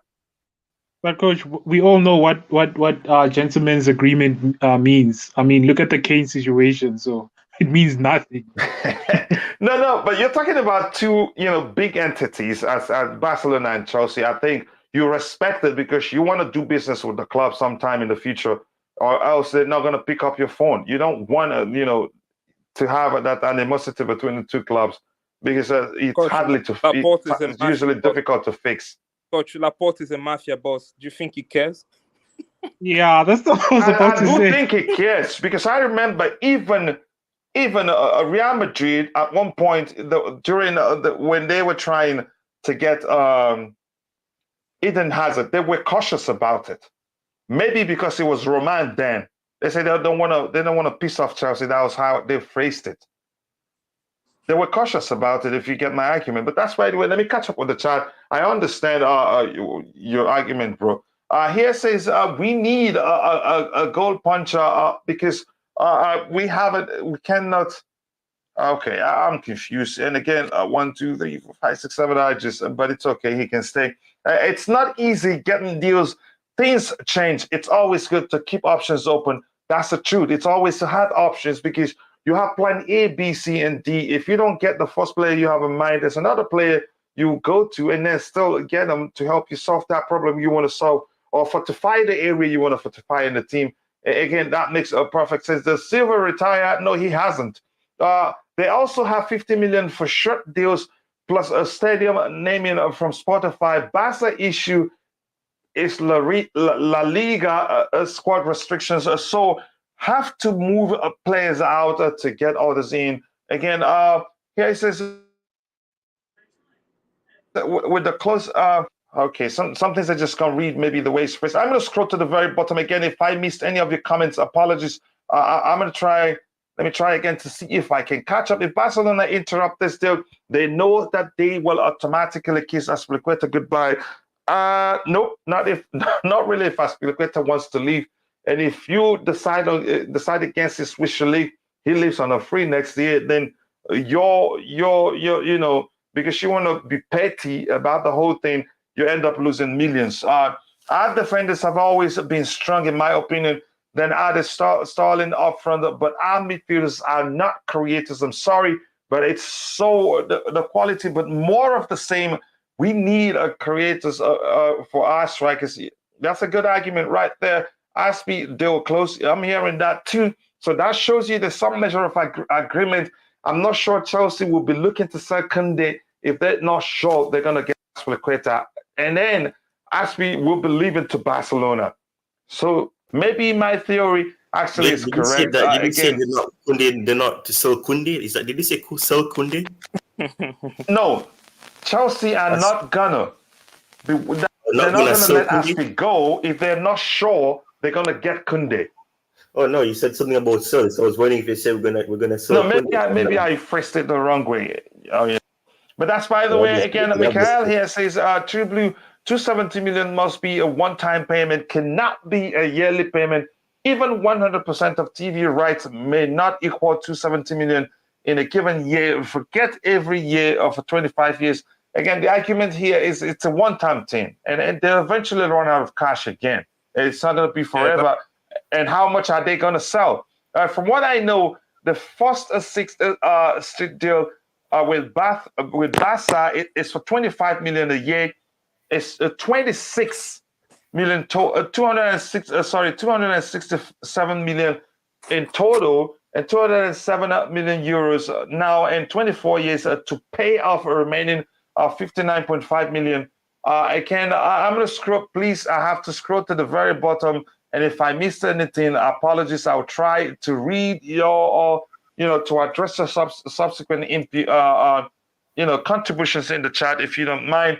How do we know all the in and out? There's no way to know. There's no way. Again, we'll just wait and see what happens. But that's, by the way, I'm going to come back to the panel. IBC, your thoughts on the Koundé deal? Yeah. I'm at this point where I do not care anymore. I was telling my friend yesterday, we were having a good discussion. He's an Arsenal fan. It was like, yo, listen, I'm not maybe because I'm not used to us in transfer sagas, but I don't feel any footballer is worth spending your whole transfer window finding out if you're going to play or offer your services to us or not. There's so many footballers on this planet, so many professional footballers playing in the top 5 leagues, and Koundé's not the only one. So if he's holding out, if his team is holding out, go, I beg, go somewhere. I couldn't care less, you know, because it's too long. Is he the prodigy? Is he the next coming? Is he the you know what I'm trying to say? So like, this is why I kind of respect deals like De Ligt deal or De Ligt moving. That was no one's business until this summer. We came in, it looked like, oh, are we gonna go for him? And Bayern Munich come in, this, that, and the third, a little bit of saga, boom, he's gone to Bayern Munich. Yesterday we see him in Bayern Munich colours. Simple. No rubbish, no drama, no palaver. Yes, we wanted him, other teams wanted him. It was kind of a battle, but he went to his team and that was sorted. This one just seems it's going on for so long. It just seems like while we are pursuing this one, it now turns into things where you start pursuing this one deal, it turns out you forget our other targets. You know what I mean? So, and with time running out, I'm getting. If I saw him yesterday, I saw a fan going to say, "Please don't go Barcelona." That, yeah, deal imminent. I said, "Is it happening?" We'll just wait and see. But at this point, I couldn't care less now. I've gone through all the emotions. I'm numb. I had this last year with Koundé. I'm not doing it again. So if you like, sign. If you like, don't sign. I need players that are here, ready for pre-season. So I rate this Koulibaly deal. Do you know what I'm trying to say to you? Koulibaly, boom. Napoli, boom. We'll talk about, how his age is the president's a bit of a sticky one to work with. We bustled. We got our man. Season, he's here, hugging up Reece James, ready to compete for trophies. What are you doing, Koundé? You know what I mean? I'm not saying he's a bad player. I haven't really seen much of him for me to say, oh yeah, he's the one. But is he really worth it? Worth all of this transfer saga? So I'm at the point where couldn't care less anymore. I need players that are we gonna go for him? Yeah, let's go for him. Let's get him in. I need to prepare for it this season. It's gonna be a long season, you know. Right now we're still. It's gonna be a long season, so I need players here now. So, but it is what it is. Koundé, I hope he comes because the rating that everyone keeps giving him seems to think that, you know, he's one for a long-term future for us. But again, I just believe that there's just too much circus around it that might even hinder his performances when he comes, because we're waiting for this big prodigy to come, and then when he comes, it's so underwhelming. So let's get it done. It's good for the player. It's good for everyone involved. Let's move on. You know what I mean? So I couldn't care less anymore with Jules Kounde. It's gone on for this long. Yeah, go ahead. Ask your question if you have a question. I want to bring in Tobago quickly because he says he doesn't have. He's not going to stay long with us. Go ahead. He mentioned Koulibaly. How many teams were in for Koulibaly? How intense was the competition for Koulibaly? It's all about but when was the intense thing for Jules Kounde? You know. No. The question is how strong was the competition for Koulibaly? I wouldn't say it was. We wouldn't say we had as much competitors as Jules Kounde. No. That's the difference. You can't compare them because. The only competition that those was Juventus. But it's gone on for longer. If we was going to get this guy... And it could have been avoided, but but he was not first choice, and that's the reason why. Because Barcelona only developed interest when they realized that certain players were involved in personal issues, and they wanted to replace them because they don't want to be associated. So now this becomes Barcelona's interest now when we've had interest before. So why would we now entertain the whole transfer saga for this guy? Because we decided not to go for it when it was simpler. It was easier to get some.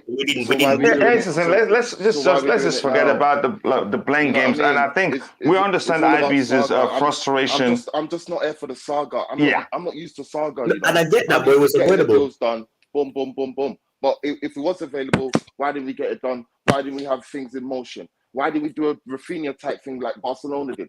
Why is there so much saga going on with this guy? If we get this guy better be nails. This guy better be better than John Terry, Gallas, all Carvalho, all in one. Because we've given this guy so much of our interest. Like, yo, this guy is the chosen one. This guy better be hard as nails. IBZ. I don't even think he's better than Chalobah. Bro, he better be hard as nails.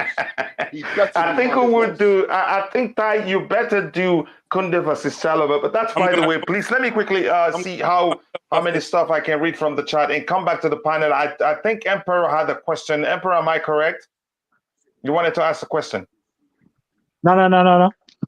Okay, just quickly, let me bring in Tobago. Sorry, Tobago, come in. Let us know your thoughts before I even go back to the chat. And again, if you're watching, please take a second to like the video. We need just 19 more likes to get to 100 likes. And remember, we're shooting for 200 likes by the end of the show. So please keep liking the video. And again, like I've always said here on the show, and I really do mean that, you don't have to donate your hard-earned cash to the channel. You being part of the show alone, contributing to the chat, watching even when you're not, talking in the chat, those things do go a long way, and I appreciate that. All you have to do, please keep liking the video. The likes will do more for the channel. The likes will trigger the YouTube algorithm, and the more the YouTube algorithm is triggered, the more this particular content will be pushed to people who would be interested in the topic, and the more people will have here, the more fun it will be, and the more the chance we'll have to learn from other people. Go ahead, Tobago. Okay, to be honest, first of all, big up, guys. Thank you. I hope you're all good. Mm-hmm. And then I want to talk about Jules Kounde, because, like, I feel like if Jules Kounde was our first priority on the center backs, we should have got him earlier. So now we waited until Barcelona come into the party. So now Sevilla. But how are we sure that Barca are coming to the party? How are we sure that all those things we're hearing there are in fact true? But again, the reports are saying right. Let me start on this one. Like Chelsea agreed with Sevilla, right? And then the other reports are saying Sevilla waiting for Barcelona to make an offer so that they can evaluate which offer is best for them to take. So again, if we are really serious about Jules Kounde, we should have got him earlier.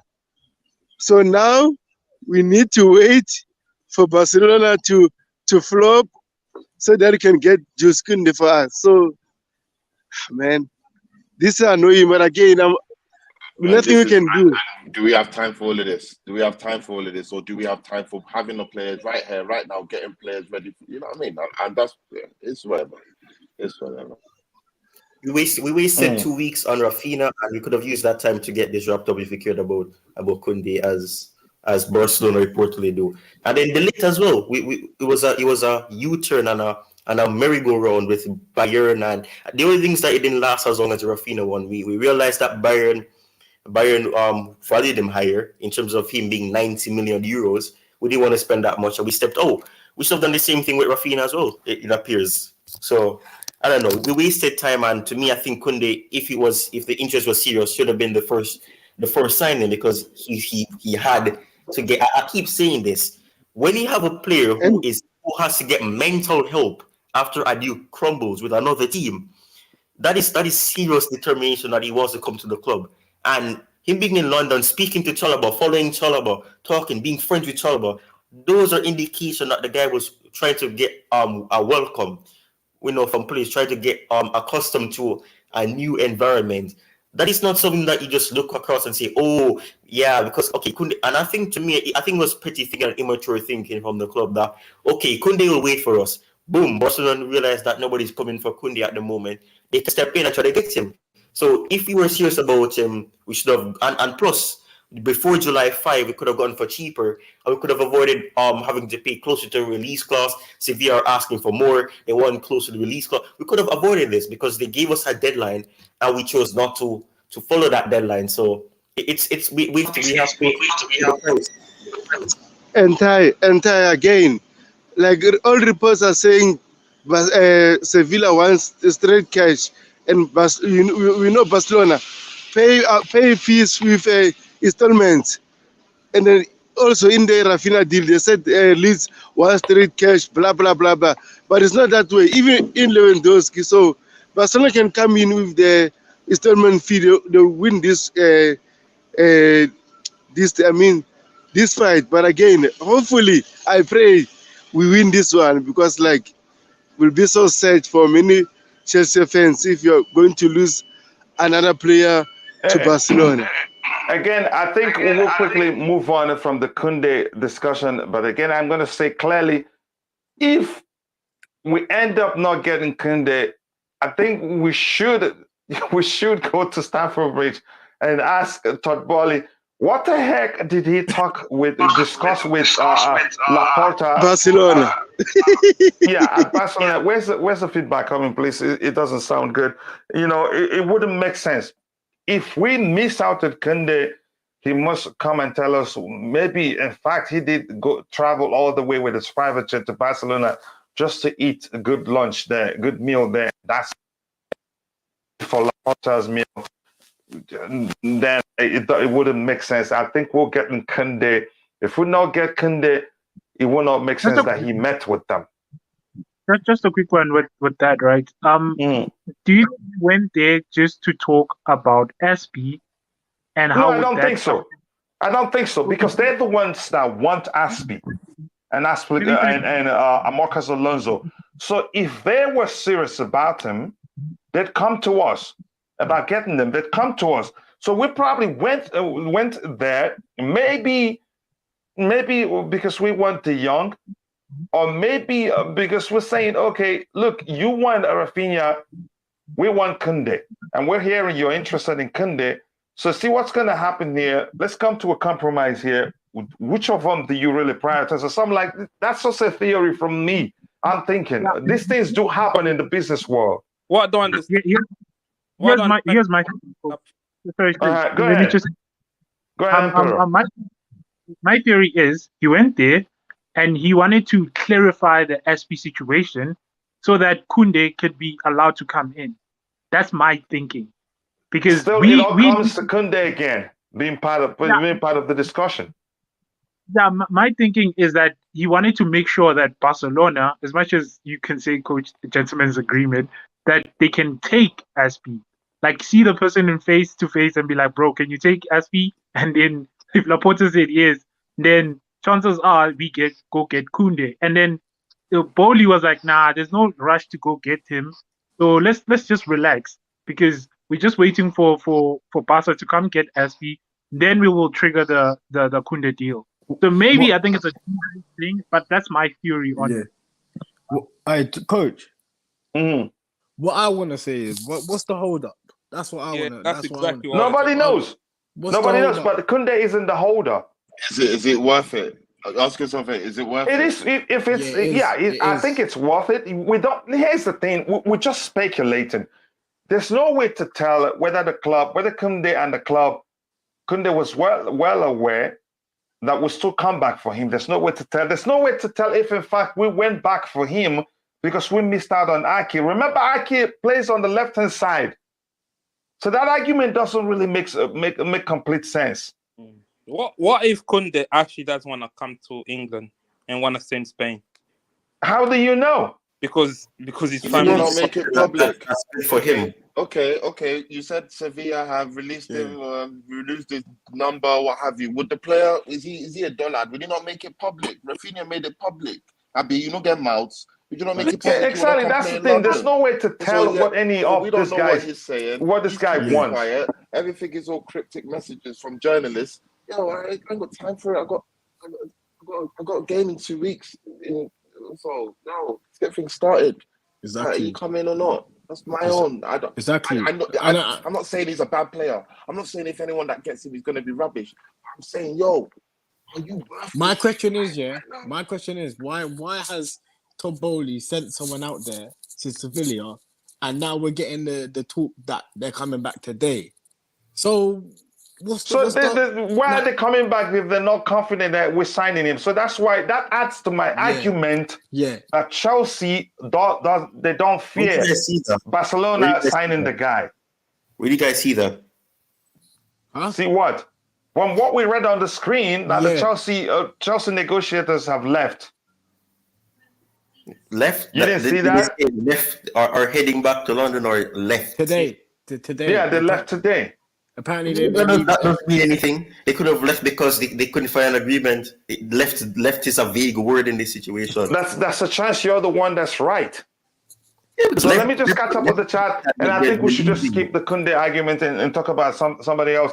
Bassi thinking of playing Aspi as a right wing back. Well, I haven't spoken to Xavi for a while. Maybe if I speak with him today, I'll tell you tomorrow. Joe Boy, I'm joking. There's no way to tell what they're planning to do with him. Afternoon all. Hope everyone is in good health. And Lee, we hope you're doing well too. Again, Willoughby, I hope I pronounced your name correctly. I saw the 2 preseason matches and we've looked so flat and boring. I honestly hope a TT will find a solution to have a creative midfield as we're talking about. Again, the rumors are he wants some attackers brought in highly. And again, Chelsea, the Kingslayer said the Spotify deal with Barca is about 60 million a year. It's not chicken change. It's a lot of money too. I don't think that is thinking regarding not being a first choice. Thank you very much for that. Batshuayi was dreadful, bro.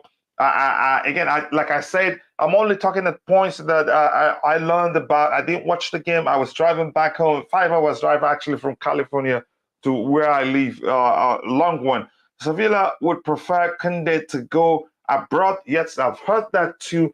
And plus selling him to Chelsea, I think they get more money up front than selling him to Barcelona, like it's the case of we heard was the case of Raphinha, which indeed makes sense to say, okay, Chelsea weren't serious about getting him, because if they were, there's no chance Leeds United will sell Raphinha to Barcelona without telling Chelsea, okay, look, these guys want to get him.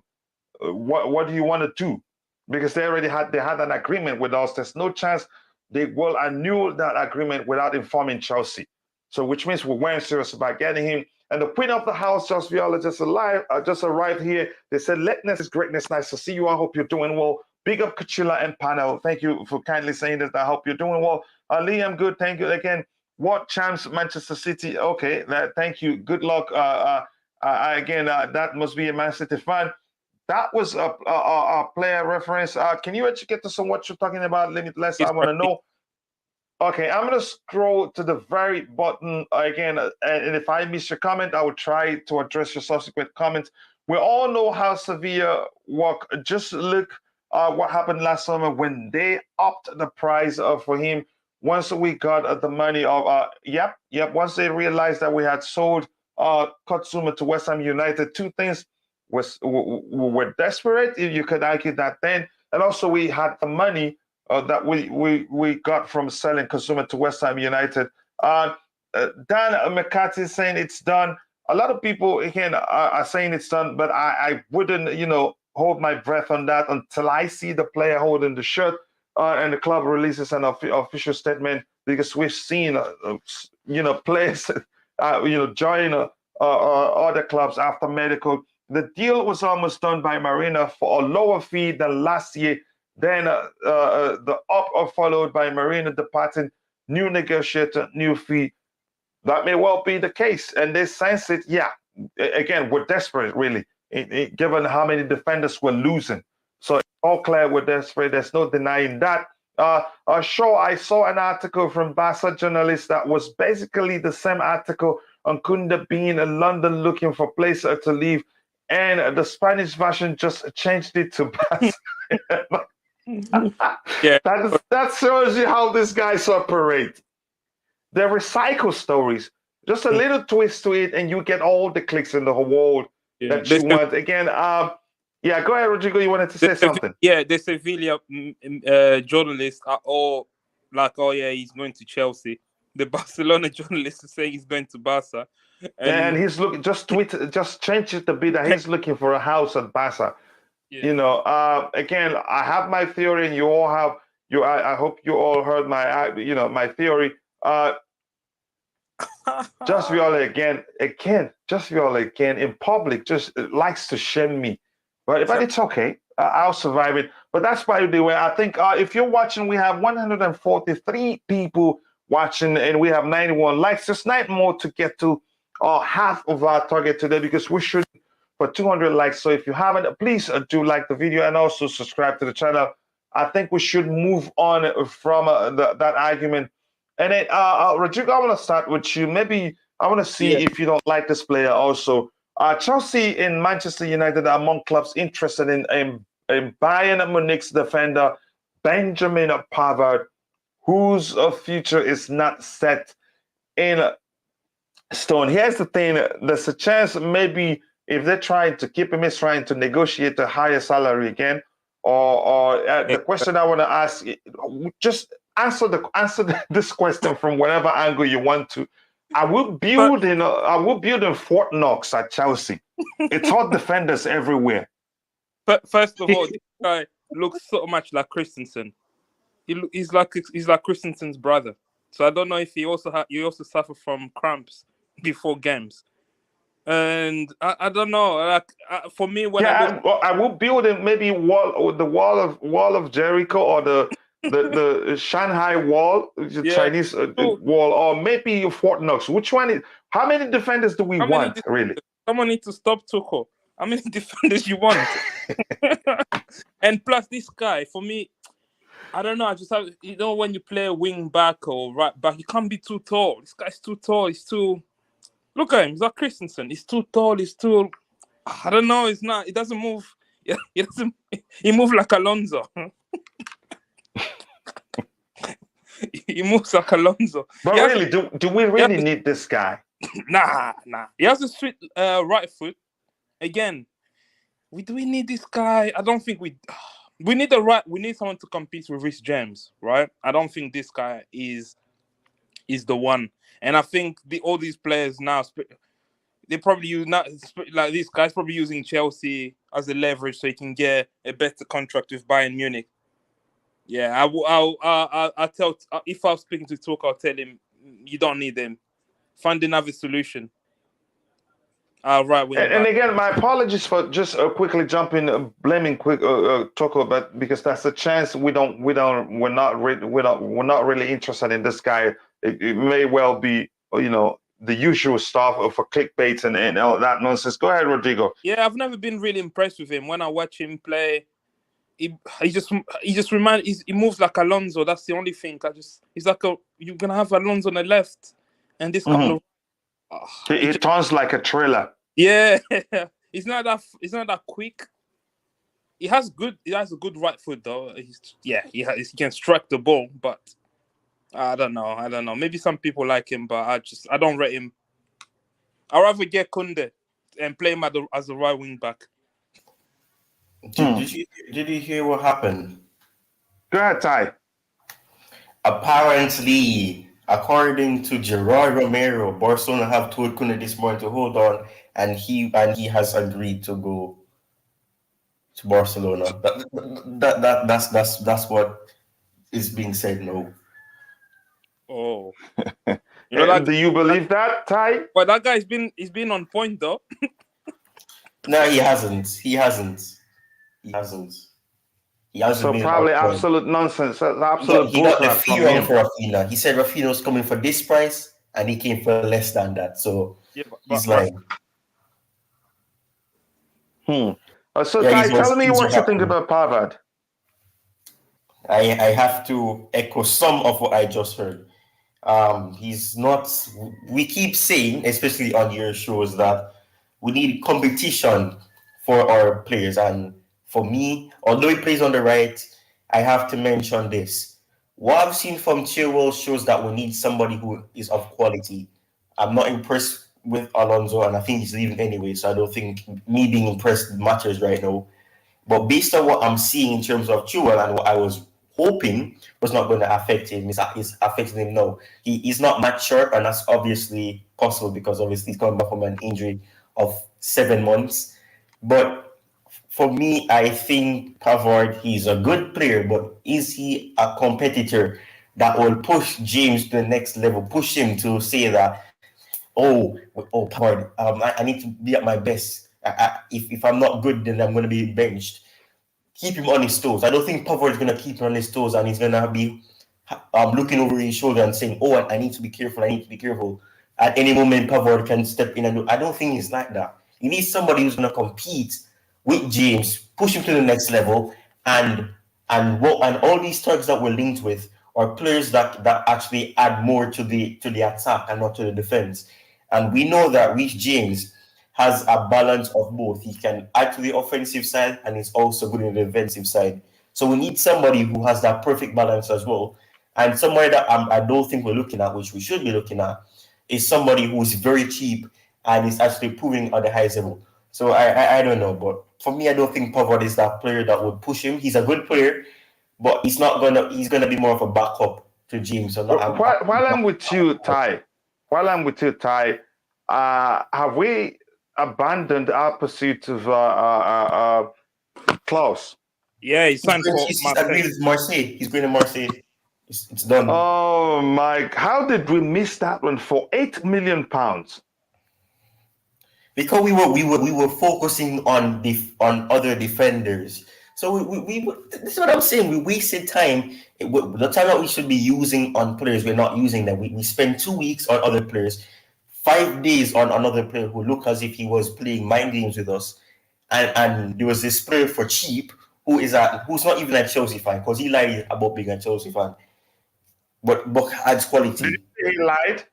Yes, he did. He lied. How did you know he lied? Because the guy was in 7 times. He's like a Lukaku. The man says he's a Chelsea fan. He said he was a Man United fan in the past, an Arsenal fan, a Tottenham fan, Liverpool fan, Manchester. He's a fan of every club. So no, but Ty, he has the right. Phantom. That you're a Chelsea fan doesn't mean you don't support other clubs. No, he said that he's a die-hard Chelsea fan. He grew up watching them when he was 6. And when in 2008, when Barcelona robbed, the man was just talking, and then there's an interview of him saying that I've been supporting Man United since I was 4. I grew up being a Man United. So he lied. He don't know what to believe. So maybe he has identity crisis. These things happen. Maybe. Okay, but that's by the way. If we look at the screen, we can see Benjamin Pavard's statistics. No, it's a no for me. Honestly, 0 goals, 1 assist in 2020, 2021, and 2019, 2020. I think he's dropped in form. No wonder why they want to sell him. 2019, 2020, you can say it was his best season for the club.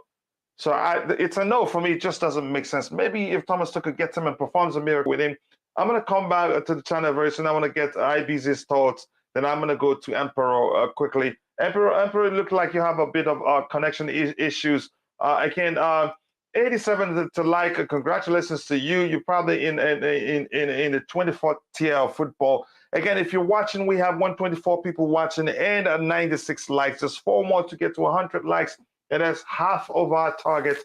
We're shooting for 200 likes today, so keep liking the video and also do subscribe to the channel if you haven't. How is PSG defender issues now with Chelsea issue? Can you rephrase the question, Abraham Kamara? I want to understand what you're asking, really. Yep, he's noticed just via Lee. Again, I'm very confident Koundé is coming to Chelsea. I'm confident too, and I have my theory as to why I think he's coming to us. I don't like I know some people think otherwise. Sorry? I don't like your confidence. You're confident that we were going to get Raphinha. Look what happened. I don't trust your confidence. Raphinha, I wasn't really confident. I was asking that the club stay there. If Barcelona are going to get him, they must pay more than us. Pavard is class right back. Again, cover RCB. Cover is not what I'm really looking for. And that's my brother. That's my brother, Just CFC. I appreciate seeing you here whenever time allows. Again, here's the thing, Josh. We want a competition. We want somebody that will make Christians understand if he falters, there's somebody who says, good, who's as good as he is, or even better, or maybe they will come in and do an even better job available.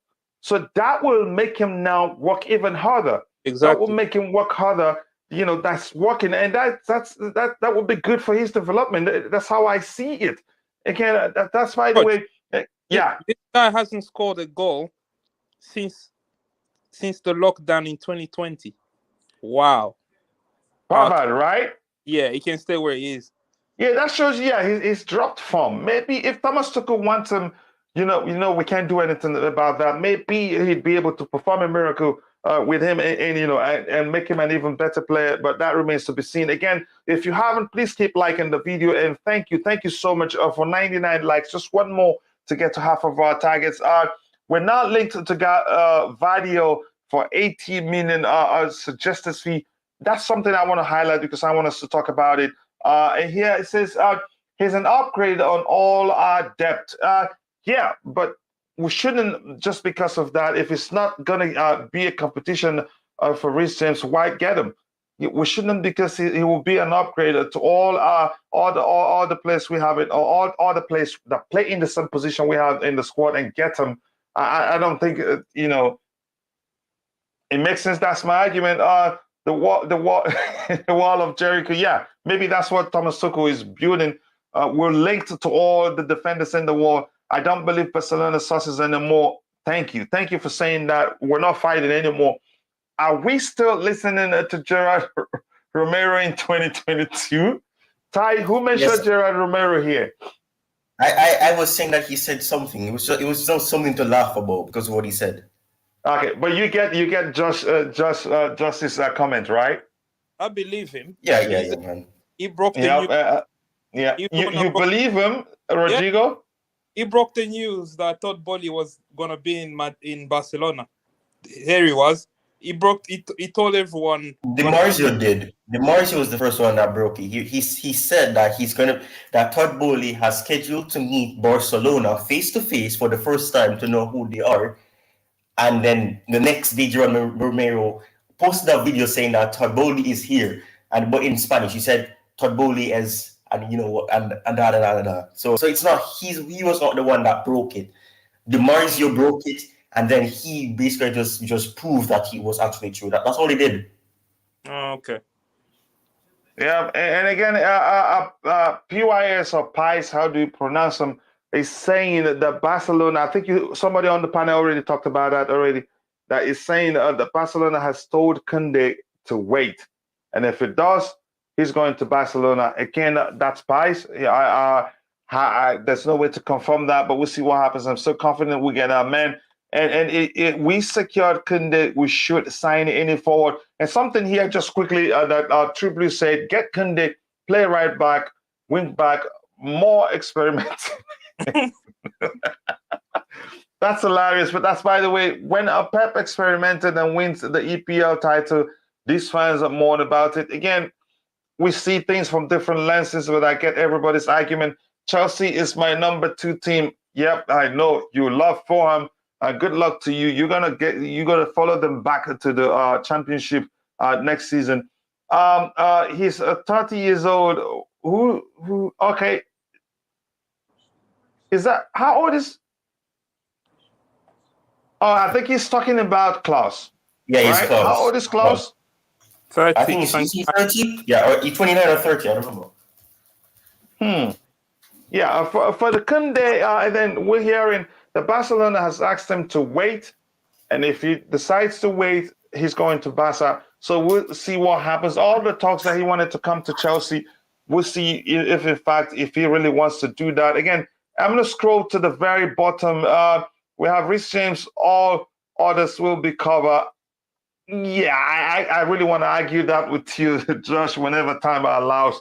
I think I'll let you know what I think about that. But that's by the way, I'm going to scroll to the very bottom. And if I miss any of your comments, apologies. Again, I learned you were talking about Klaus. Reece is what Klaus. His position is not in jeopardy, anyone. And that's the problem. What if he injures? Then you get a player who's not even close as good as him. Exactly. And we'll start suffering immediately. So we learned that this past season on both flanks, both wing backs, when they both got injured, we had a serious issue. We couldn't perform anymore. Yeah, but that's by the way. Now I'm going to come to the panel. I want to share this quickly. So before we move ahead, here's what we're looking at here. Right now, it says Barcelona have asked Koundé, Chelsea target Jules Kounde to wait. They expect him to keep his word about his desire to play for Barcelona. It is now up to him. Anybody on the panel want to talk about that? I think it's becoming a drama if this is the truth, but there's no way to confirm this. We should move on. This guy is not Cafu. Is not the net. Is not Maldini. You know what I'm saying? If you want to play for Barcelona, then we move on, bro. Yeah, just go play for Barcelona then. Yeah. But there's no way to confirm this. I know there is no way, but why is he? What? For me, I'm just thinking. So we almost agreed a fee with Sevilla. I heard a verbal agreement was done. We put the contract on the table. Apparently, we're paying him £12 million a year. So he has on the table. So if Chelsea have already put something concrete on the table, bro. So sign it. If you don't want to sign it, then what is he waiting for? He's still waiting to hear back from Barcelona. So in his head, he's still thinking.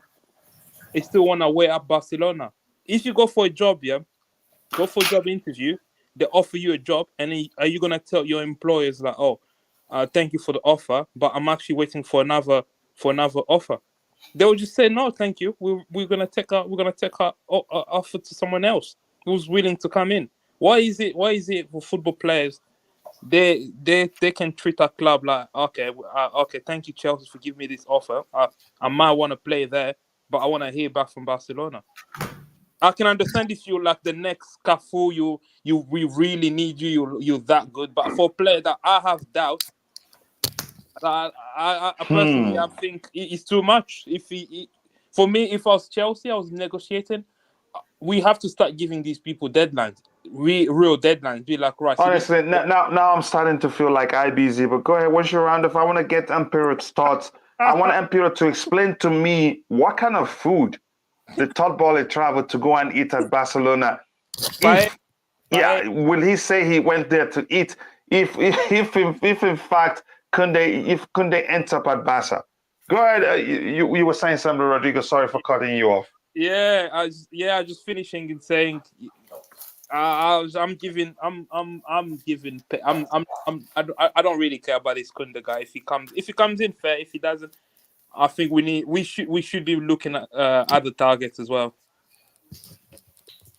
I still think he comes, and if they don't come, I'm going to find Ty and punch him in the face. He's the most pessimistic regarding Koundé that I have ever spoken with. Can you blame me? No, I won't. I have to be honest. People don't understand the reason why I'm saying this. It's not because I think that Raphinha. The fact of the matter is, Barcelona had him as their first choice all along. Chelsea is the contrast. They liked him. Marina wanted him because they're friends. He's friends with his agent because he's Italian and all type of things. And then after that, we go on to delete. We wasted 5 days only for him to go to Bayern Munich. We wasted 2 weeks on Raphinha, trying to hope that his desire to play for Barcelona would just crumble, and he say, "Oh, Chelsea, come on, Chelsea, yeah."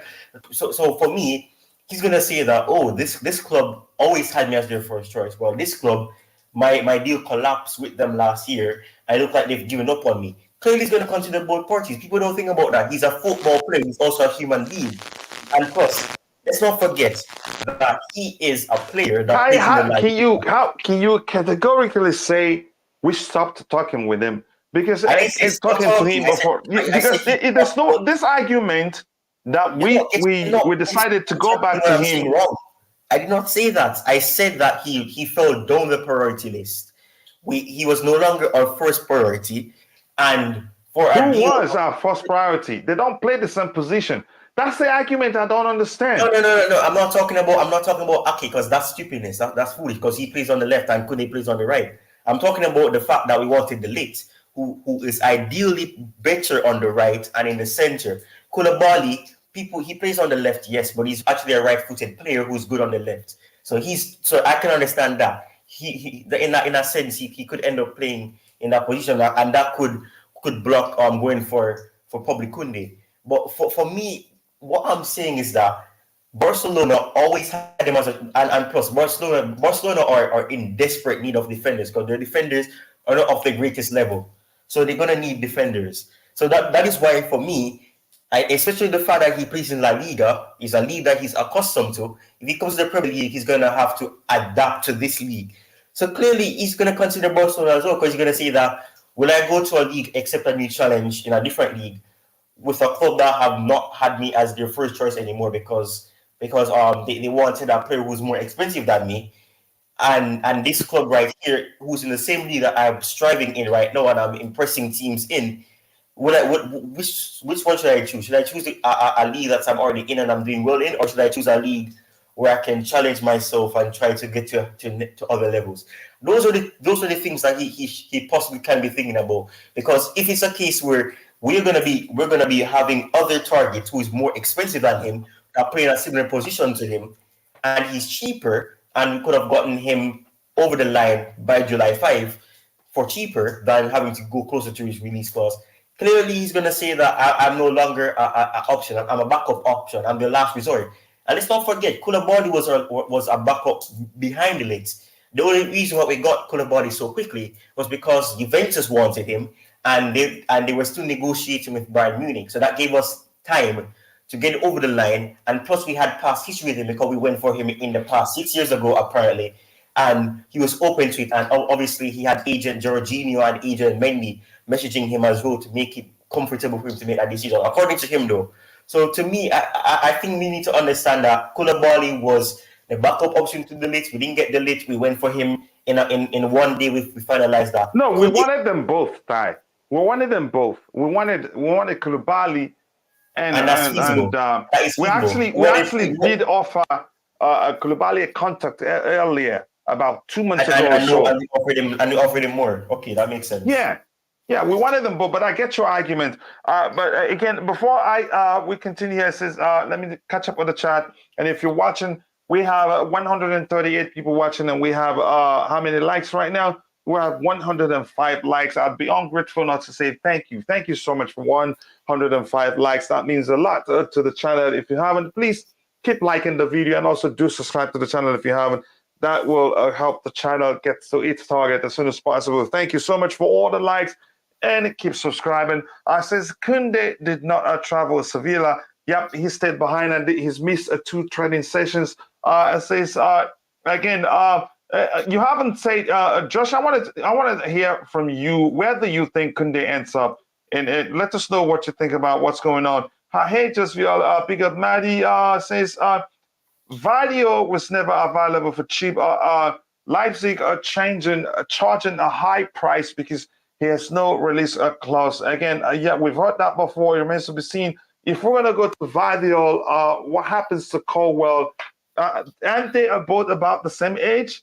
Again, I don't know. But can TT play a different style of football? Again, Koundé alone will decide where he wants to play. It doesn't. I think it comes down to how much money, how much money Sevilla can get from the buying clubs. Why is he waiting for Barca if he wants to come to Chelsea? Yep, that's conflicting. That's really conflicting. There's no truth that he only wants Chelsea. Anybody who's selling that narrative is just that's wishful thinking.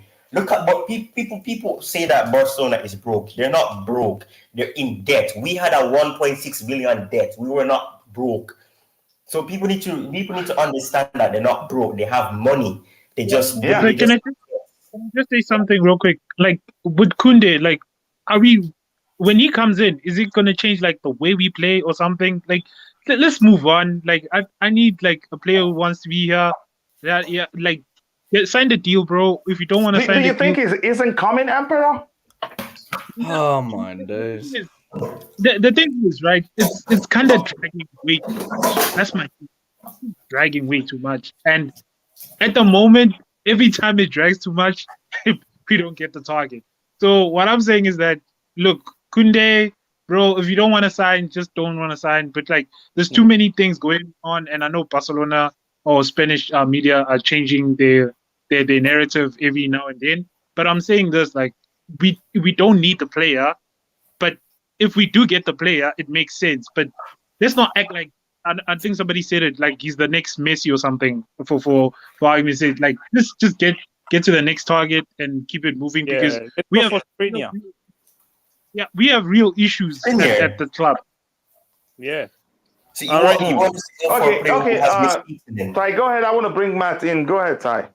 Okay. You know what I find so ironic? We players that have less mistakes in them, or the players that a lot of fans don't want to consider. Kimpembe is rash. He makes rash tackles and he makes mistakes. He's somebody that the club want. Tuchel likes him because he had his best performance under Tuchel, and he trusted him more, giving that love, that management type of love. So I think in that sense, yeah, that is true. But to say that there's no certainty that he's going to be the next Maldini or the next. I think it was it Rodrigo? I don't remember who said it. That he's the next Gallagher or things like that. It's a case. It's not like that because there's no certainty. He's a player that the club like, because he has that I think most of the reason why he's wanted, because of the quote-unquote versatility that he has of being able to play as a right back. So that would accommodate other players. So that would allow Chalobah to play games whilst you have somebody playing. So I think in that sense it's down to his versatility being a part of the reason why he's wanted. But I don't understand why it's a case where move on to the next target, because we could have avoided this, but because we waited so long and then Barcelona were in dire need of defenders, they saw that Koundé is up for sale. Sevilla have put him for sale, not literally, but they're open to selling him, and the player wants to leave. They opted to go for him. They wanted Koulibaly as well, but there was a situation where Koulibaly not interested, and then he decided to come to Chelsea.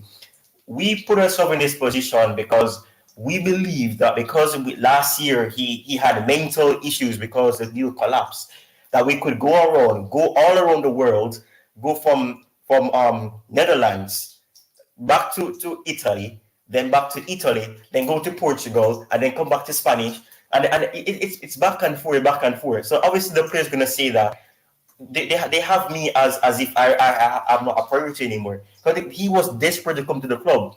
He was following people. He was talking to Chalobah, asking him things so things like that. That's not something you need to ignore. And it's not like he's not open to coming to the club. When people act like Barcelona are not an attractive team, they are an attractive team.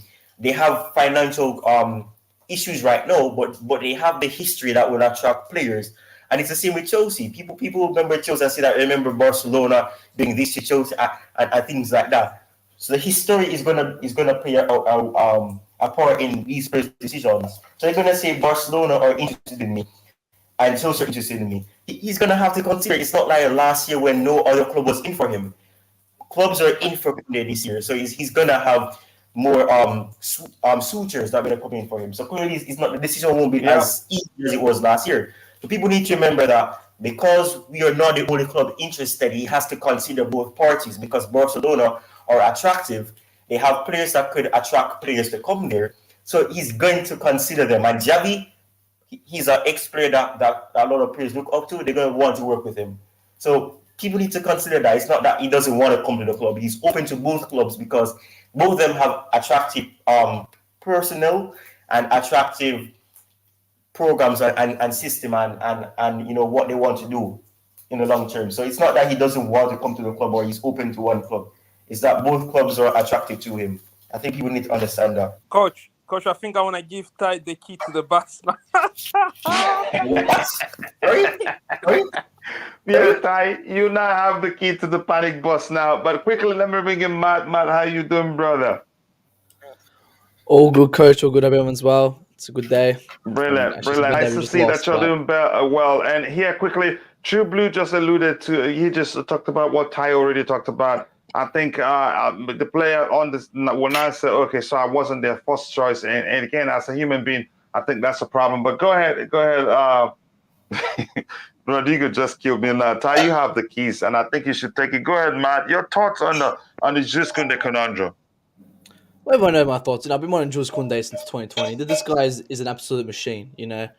all right, he's small and all that rubbish, but this guy doesn't want to force it to a club. He just wants out of Sevilla. I've always said that. He just wants out of Sevilla. Whatever clubs comes for him first, he's just going to dip.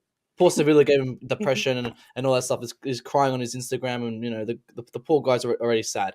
So whatever club comes for him first, he's going to go to. All right, at the moment, we're leading the race. We should have signed him last season. Sevilla fucked us over. Sevilla stuffed us over. And then we come for them this season. We've been taking our time. The situation's been, again, very confusing. At the start, it was our fault, then it wasn't, and it just keeps switching it back and forth. But now we've got a clear lead on him. This doesn't mean we stop going for him because he doesn't want to join us. He wants to join us, but he doesn't care which club he joins. He just wants out of Sevilla. He wouldn't mind either or, Chelsea or Barca. But he would rather just get out of Sevilla. And then we all know the player here is. This guy's a great player. Same with Kimpembe. It's the same thing. Tuchel wants a team that people get afraid to play against. Koundé and Kimpembe fit that role. Koundé is aggressive. Kimpembe is aggressive. We call Kimpembe like, oh, he's a bit clumsy, maybe here and there. But what he does, and I really liked him, is he'll make a mistake, but his reaction to the mistake is what I love. He'll go and he'll still try to win that ball back. So these two players will fit hand in hand. I don't think we go for Kimpembe, but Koundé is a must. If we don't go for him, we're going to suffer. I don't want to see Chalobah up for a whole 38 games next season. We must get Koundé. He's going to come in. He's going to fit our system. He's going to fit our league. He's going to do everything right. If you don't want him, well, invest now because invest low. But when he performs and goes crazy, I told you so. But we'll see what happens in the coming days, I guess. We'll see. And here, just says Koundé will be a blue. Barca cannot complete with us financially, and there's absolutely nothing concrete about Koundé wants to wait or is waiting for Barca. Again, that's the aspect that I agree, but the aspect that they cannot compete with us financially, I do not agree with. Because why would you want to go to a club where they don't even pay you? Like, I get Raphinha and all that, but like Koundé, I know Koundé better than that. Come on, like, why would you want to go to a club where these guys don't even pay you? Like, all right, they're in debt, but if they've done it to De Jong, they're gonna do it to everyone else. They've done it to De Jong, they've done it to PK. What stops them from not doing it to everyone else if they're gonna get away with it? These footy players got to think, but man, if they're smart, they'll come to us. We already know. Yeah, I think with that, let's just move on to the next topic, and I think about the concrete, about let's say how factual those were hearing that he's waiting for Barcelona, yada yada yada. I don't trust those nonsense. I'm just going to come back to the panel quickly.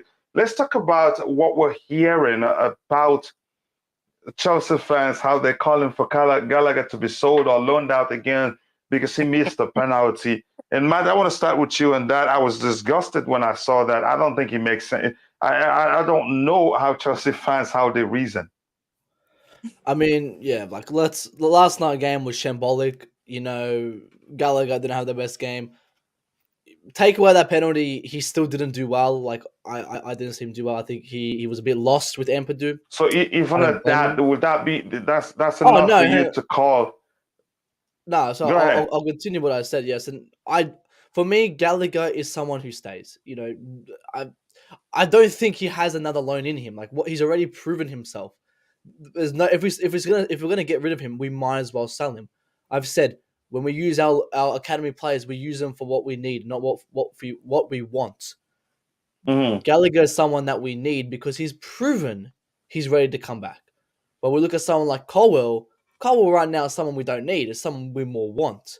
So Gallagher as well. To answer the question, I would keep him and let him progress. This one penalty, man. Like, okay, it was a rubbish penalty, but come on, like we should have won the game beforehand. We didn't. Blah blah blah. Let's move on, man. We've got bigger fish to worry about. This is nothing to us. This is just a guy who either stays or he gets sold because a loan is not going to work. It's not going to work. But we've got to be patient as well, but not too patient. Yeah. Again, I appreciate that comment. I want to get your thoughts on that, IBZ, the Chelsea fans. Again, I saw something here from Josh Viola saying Gallagher stays. That's actually not the argument. Again, what we're talking about here is how Chelsea fans, how they reason.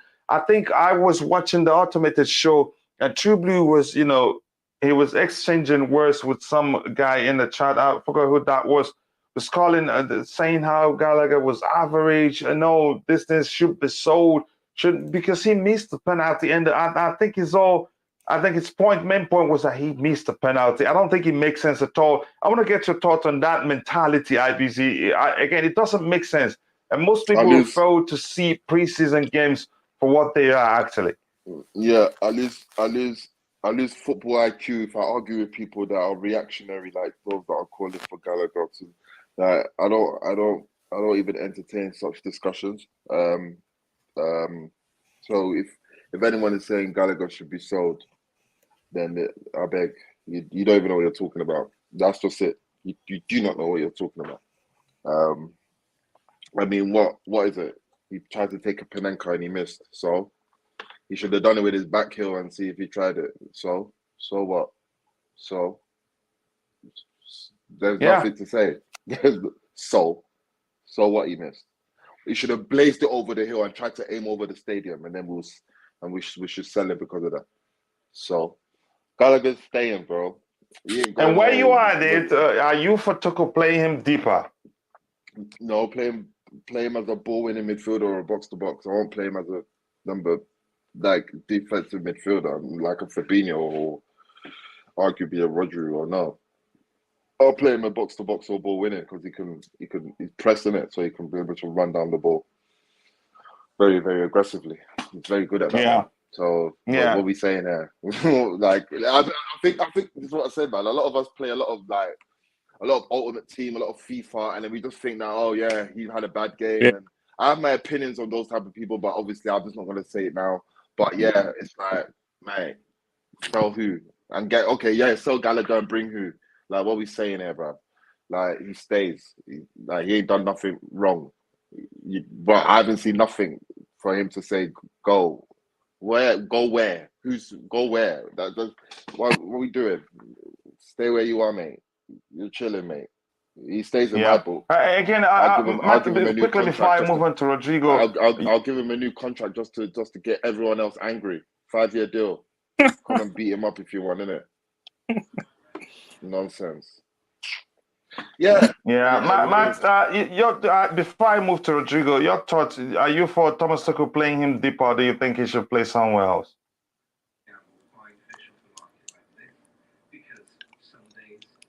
Matt, are you still there?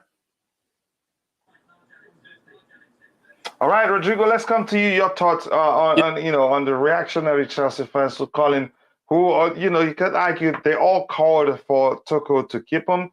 They all wanted the club to keep him. Now they want the club to sell him or loan him out because he missed the penalty.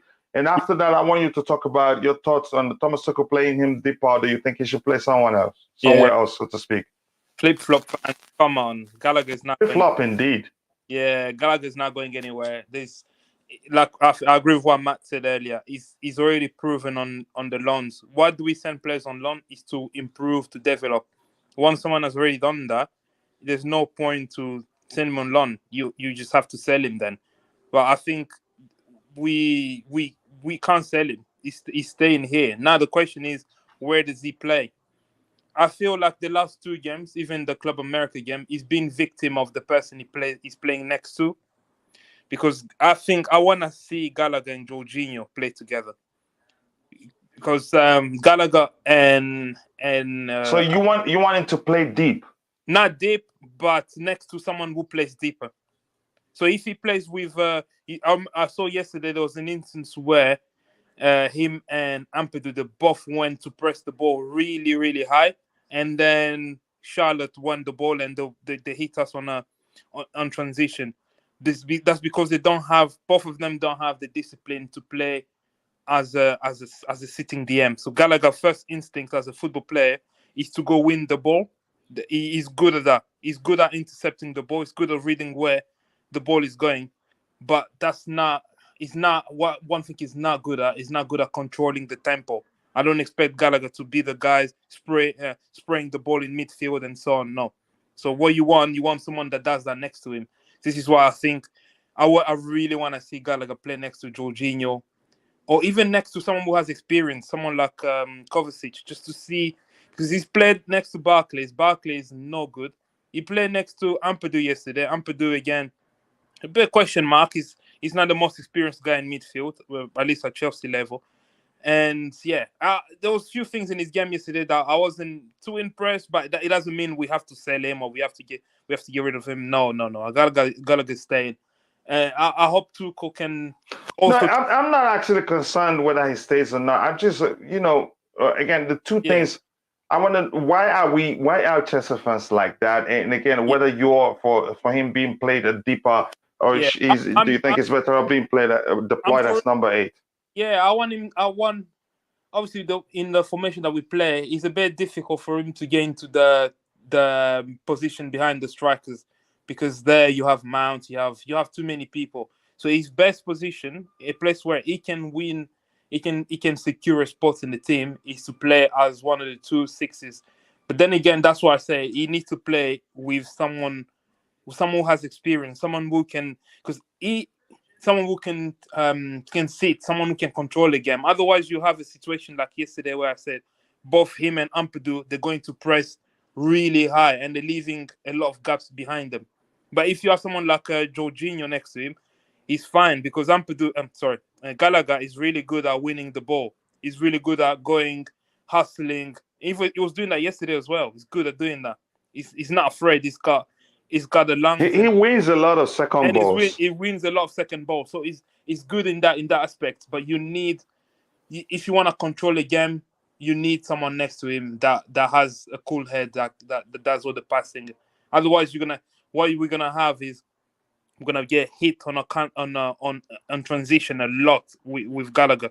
Because what if he misses when he go press? If he misses the press, he leaves a lot of space being behind.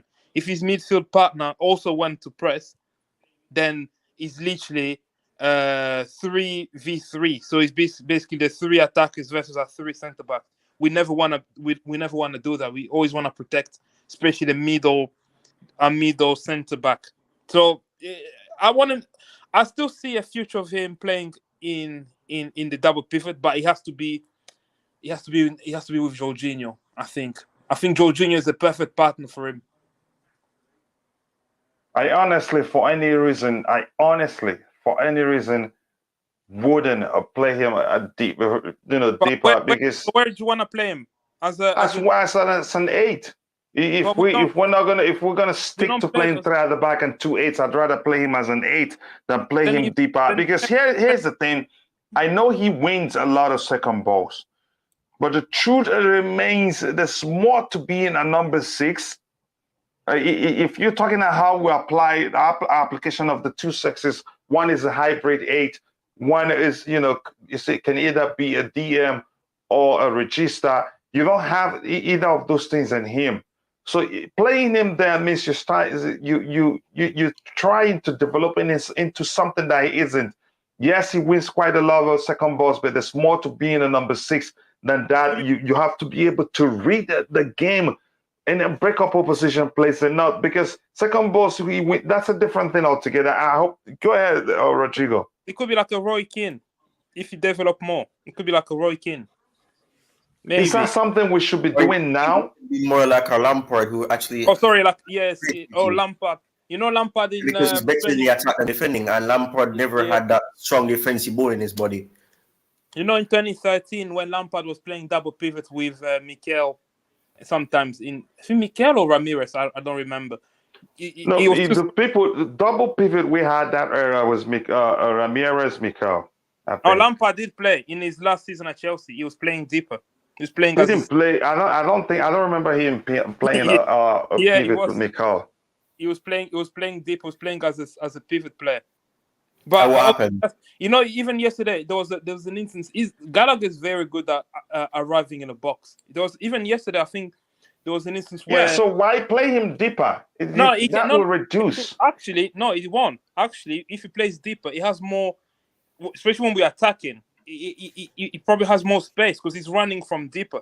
He's not being tracked by anyone, and he can arrive at the edge of the box. Because we have instances where we have Kovacic arriving at the edge of the box, but because he's not good at shooting, he always shoot out or shoot to row Z. So if you put Gallagher in that position, where he arrives at the edge of the box, he's actually very good at that.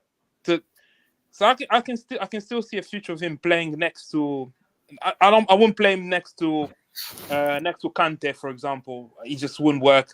Next to Kovacic maybe, but I think his ideal partner is George. I really want to see him and Jorginho. Then I can definitely make up my mind whether he can play in a double pivot now. It would only be with Jorginho. It would only have to be with Jorginho. Gallagher can't defend. He's not. I don't know if people think he's a defender, but he's not. It's like putting Kante in a DM. It's not gonna work. He has to play with Jorginho, and Jorginho would be the only one he can work with. Yeah, just quickly here, it says why Chelsea cannot play 4-3-3. I don't know. It is the manager. I think we had the players this past season to even play that formation, but it all. Well, why would you force a formation when the manager wants to play a different one? I don't get it. Like, why would we want to force it? Yeah, again, that's why. Again, I don't know. It is the manager's choice. Yeah. FIFA generation. We all think. Ty, your thoughts on the Gallagher argument. Yeah, I mean, first of all, I have to make a little joke about the penalty miss. It reminded me of the 1983-84 Newcastle game when Pat Nevin took the we call it the softest penalty possible in world football. I don't know. I don't know if it was a Panenka or it was he was trying to flip a pancake. I don't know what it was. The ball was slightly, and the goalkeeper just had to just catch the ball. It was basically Jules. You saw the keeper's face. The keeper was laughing. Yeah, he was laughing too. But anyways, the narrative that he missed this penalty should be sold. It's foolish. It really is foolish because the greatest players in the world miss penalties, and their career doesn't end there at that club. We've seen a lot of players miss penalties. Even when they're the greatest penalty takers, Messi, missed a penalty against us. The year when he won the Champions League, they did. Most of them say, he made something that could have made us win them in the semi-finals. Let's sell him. And at that time, he was still a bit young. So I think in that sense, it's vague. It's vague. I think these fans I've always said, a lot of Chelsea fans are reactionary. They are reactive. They're not proactive. They don't. I don't want to disrespect people or anything. But they don't use initiative. They don't use common sense to know that players are not perfect. They're human beings. Yes, they may earn millions or thousands or 100,000 and things like that, but they're still human beings. They make mistakes. They're human beings. People need to understand that Gallagher, he's still young. If I'm not mistaken, he's 22 or 23. I don't remember how old he is, but he's a player that he's still learning on the job. He was under pressure. It's a penalty shootout. Penalty shootouts can always go 50-50. It depends on the outcome. It depends on what should happen, and whatever happens for a reason. It's a friendly game. It's a game that there was no trophy up for grabs per se that has great significance. These are mistakes that you try to get rid of from preseason. You use preseason to make these mistakes. And then when the season begins, you know that, I don't admit that mistake that I made in preseason. But to say that he should be sold because of a penalty miss, that's foolish. That really is foolish. I have to say it's foolish. But at the same time, for me, I cannot agree with him playing as a 6 because he's not a 6. And Matt was slightly saying this as well, that he's not defensive. He's not a defensive player. And that is why I'm going to say something that I think some people might find controversial. I believe that Conor Gallagher, based on the way he plays, based on the goal threat that he tries to make, the shooting range and shooting ability, I think it's better to utilize him probably in the same mode as Lampard was. Lampard was not the greatest when it comes on to being a defensive player in the midfield. He made his career of scoring goals, being creative. And Gallagher is going down that same road of trying to be creative, trying to score goals from outside the box, trying to score free kicks, and he's also good at taking corners. So those are positives. You need these little moments. I'm not saying it's a Lampard. I'm not saying that he's gonna emulate Lampard, but the role that Lampard played in the team, you had your defensive midfielder like a Makelele for a while. Yeah, obviously, Ramirez and Mikel and Essien was amongst the fold as well, and there was other players. When he was at the club in 2003. So things like that. It's things like that where you have your defensive midfielders and you have your attacking or creative midfielder. So I think in that sense, that's the role he should play. Somebody who's more creative, not a role where you're playing him out of position because. I was saying this earlier in the stream as well. You cannot be playing him as a 6. You don't need to be good tactically as a manager. You could be a fan. It is easy to see that the greatest way to get the best out of Gallagher is using him as an attacking midfielder, an attacking player, because that's what he did at Crystal Palace. That's what he did at Charlton. That's what he did at Swansea. It's simple. And I'm not expecting Tuchel to know about his Swansea days and his Charlton days because he was the manager then and he wasn't looking at players like that. But at the same time, he is more of an 8. And if you want, and I say, if you want to use him in an attacking way, you have to play him when Mason Mount is playing. Unfortunately, we can't play Mason Mount and him at the same time with this formation, whilst having a Raheem Sterling on the field. So for me, I really don't know. But for me, Gallagher is a creative player. He plays as a more attacking midfielder who has high press in his game. He likes to win back the ball, put pressure on the team, and that's what he did for Crystal Palace against Man City when they drew 0-0. Added pressure to them. Let the players rush their next move. Those are the things that you value in attacking midfield. The pressure, force him to make mistakes. So for me, Gallagher is not a 6. I'd rather play him as an 8 because that's where you can get the best out of him. But that's just my opinion. I don't know about everybody else. Yeah, I understand your argument, and believe me, I'm with you. I don't want him to play deeper because playing deeper means he's going to play as one of the 2 6s, and I think that wouldn't allow him. That would not allow him the independence he needs to operate freely as a box-to-box midfielder, as an attacking midfielder, get in the box as often as he does get whenever he plays close to the final. I thought, but that again, it all comes down to what the manager wants. Maybe that's the only place he can accommodate him. But we will see what happens. Matt, I want you to address this update from you again before we move on to the next topic, where it says that Marcos Alonso to Barcelona is almost ruled out. Cesar's as transfer is a matter of days. Matt, why do you think that is? Oh man, not even a new ownership can get rid of this guy. This guy is just glued to us. We can't get rid of him. I don't know why he's still here, man. But I don't know. I guess it's in Tuchel's plans. I don't know. I don't know what to do with him. I mean, for me, I would keep him and give him the number 9 shirt, pop him up front, and let's see for the best. But it's looking like he's definitely not going to be leaving. Like at this moment, I don't even really care. Like I don't care that I want him out, but I don't care. We've got bigger problems to worry about, man. But at least we're getting rid of one of them. But I would rather get rid of Alonso than Aspie first, even though I'd rather get rid of both. But not even a new ownership can get rid of this guy, man. Come on, how can we get rid of this guy? I don't know how. He's like a cockroach. He keeps surviving. I just don't know. Go ahead, Rodrigo. You were saying something. He's like a cockroach, innit? He keeps surviving. Even after nuclear. He outlived Roman.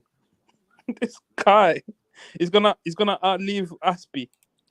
Come on, he needs to go. I don't know why it's ruled out. I don't know if it's Barca don't want him or we're not accepting enough. I don't know what the problem is, but just get this guy out of here, man. Get him out. Maybe Barcelona are not serious about getting him. That's a chance. They only have George. I would assume they would go for more. I mean, yeah, I guess on the right because they got rid of Dani Alves, but they have Jordi Alba, and I think that's it on the left. I don't know if they have anyone else on the left. Maybe so maybe they're not serious about getting him. You never know. Again, we will have 116 people watching. They will have 120 likes, and thank you. I can't thank you enough. If you haven't, please take a second to like the video and also do subscribe to the channel. Thank you very much. I appreciate all the support. And if you're watching, go check out Z Voice YouTube channel, Titux YouTube channel. Make sure to subscribe to both channels and let them know I sent you in a bit. I will share Rodrigo's Twitter link so you can go, follow him on Twitter because we appreciate all the love, and all his contributions to this channel. The same thing as for IBZ. Rodrigo, were you saying something about Marcos Alonso?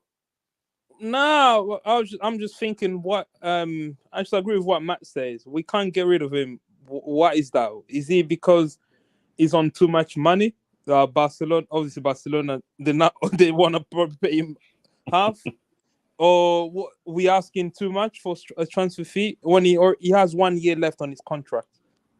So let's just get rid of him. Let's just give him for free in the Aspi deal. And I heard like he actually wants to leave.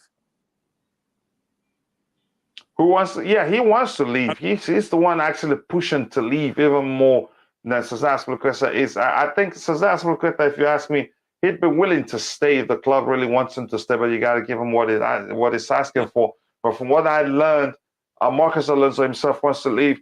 Just CFC says, well, Ams played more solo 6 last night.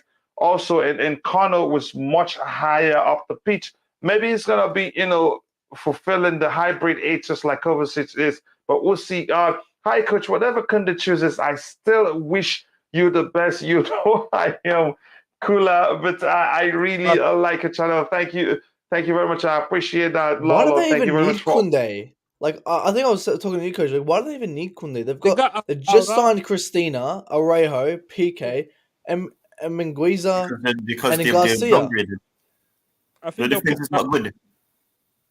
Because why would they sign Cristina then? Like, they've already just upgraded. One centre back won't solve anything. And plus, Piqué has his personal problems. Apparently, like he did something. I don't really want to mention it on the stream.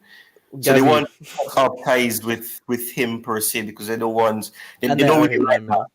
So they want to get rid of him. So they look at him. They look at Koundé because Koundé is compared to Piqué in some way.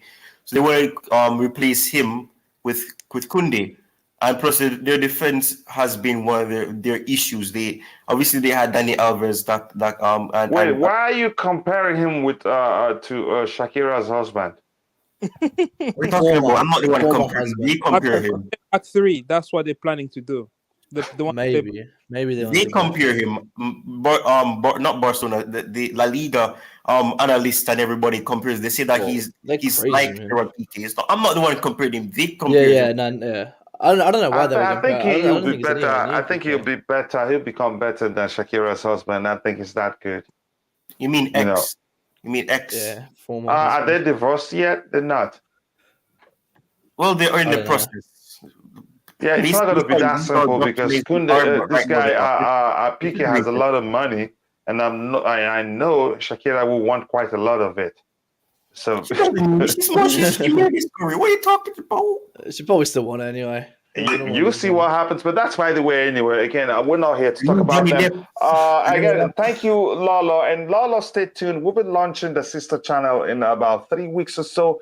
Just a few changes to make to the branding to make sure the colors are aligned. But if they're not going to be able to do that, we'll just launch it like that and then fix the branding aspect of the whole thing later on. Phantom says he's talking to someone. Okay, says nothing else. I don't think there's anything to address. I'm going to come to the panel quickly, and I'm going to start with you, Rodrigo. While I was with you, I was going to ask you your thoughts on the Armando Broja situation. I don't know. There's no way to confirm if it in fact the truth that he's asking to leave the club. And Thomas Tuchel wants to keep him. He says he likes him. He admires the player. If that's the truth, would you rather Thomas Tuchel let him go or keep him? Oh, we keep him. He's under contract. We under obligation to sell. I think sometimes we have to be firm with these players. This is not this is not just a place where a market you come in and go. You have to stay and play.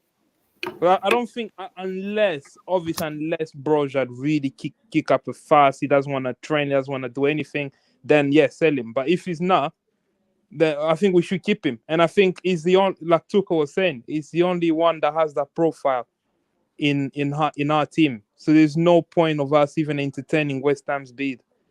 Yeah, it just doesn't make sense. But why are fans calling for the club? To some fans, not all the fans. Some fans are calling for the club to sell him because he's pushing to leave, and there's no way to even confirm that the player is pushing to leave the club. No, it's again the journalists are just putting two and two together. Maybe yes, there is interest from West Ham. That's probably true. Even Tuchel admit to it. But to say, oh, he's gonna leave, or Chelsea are definitely talking to West Ham now.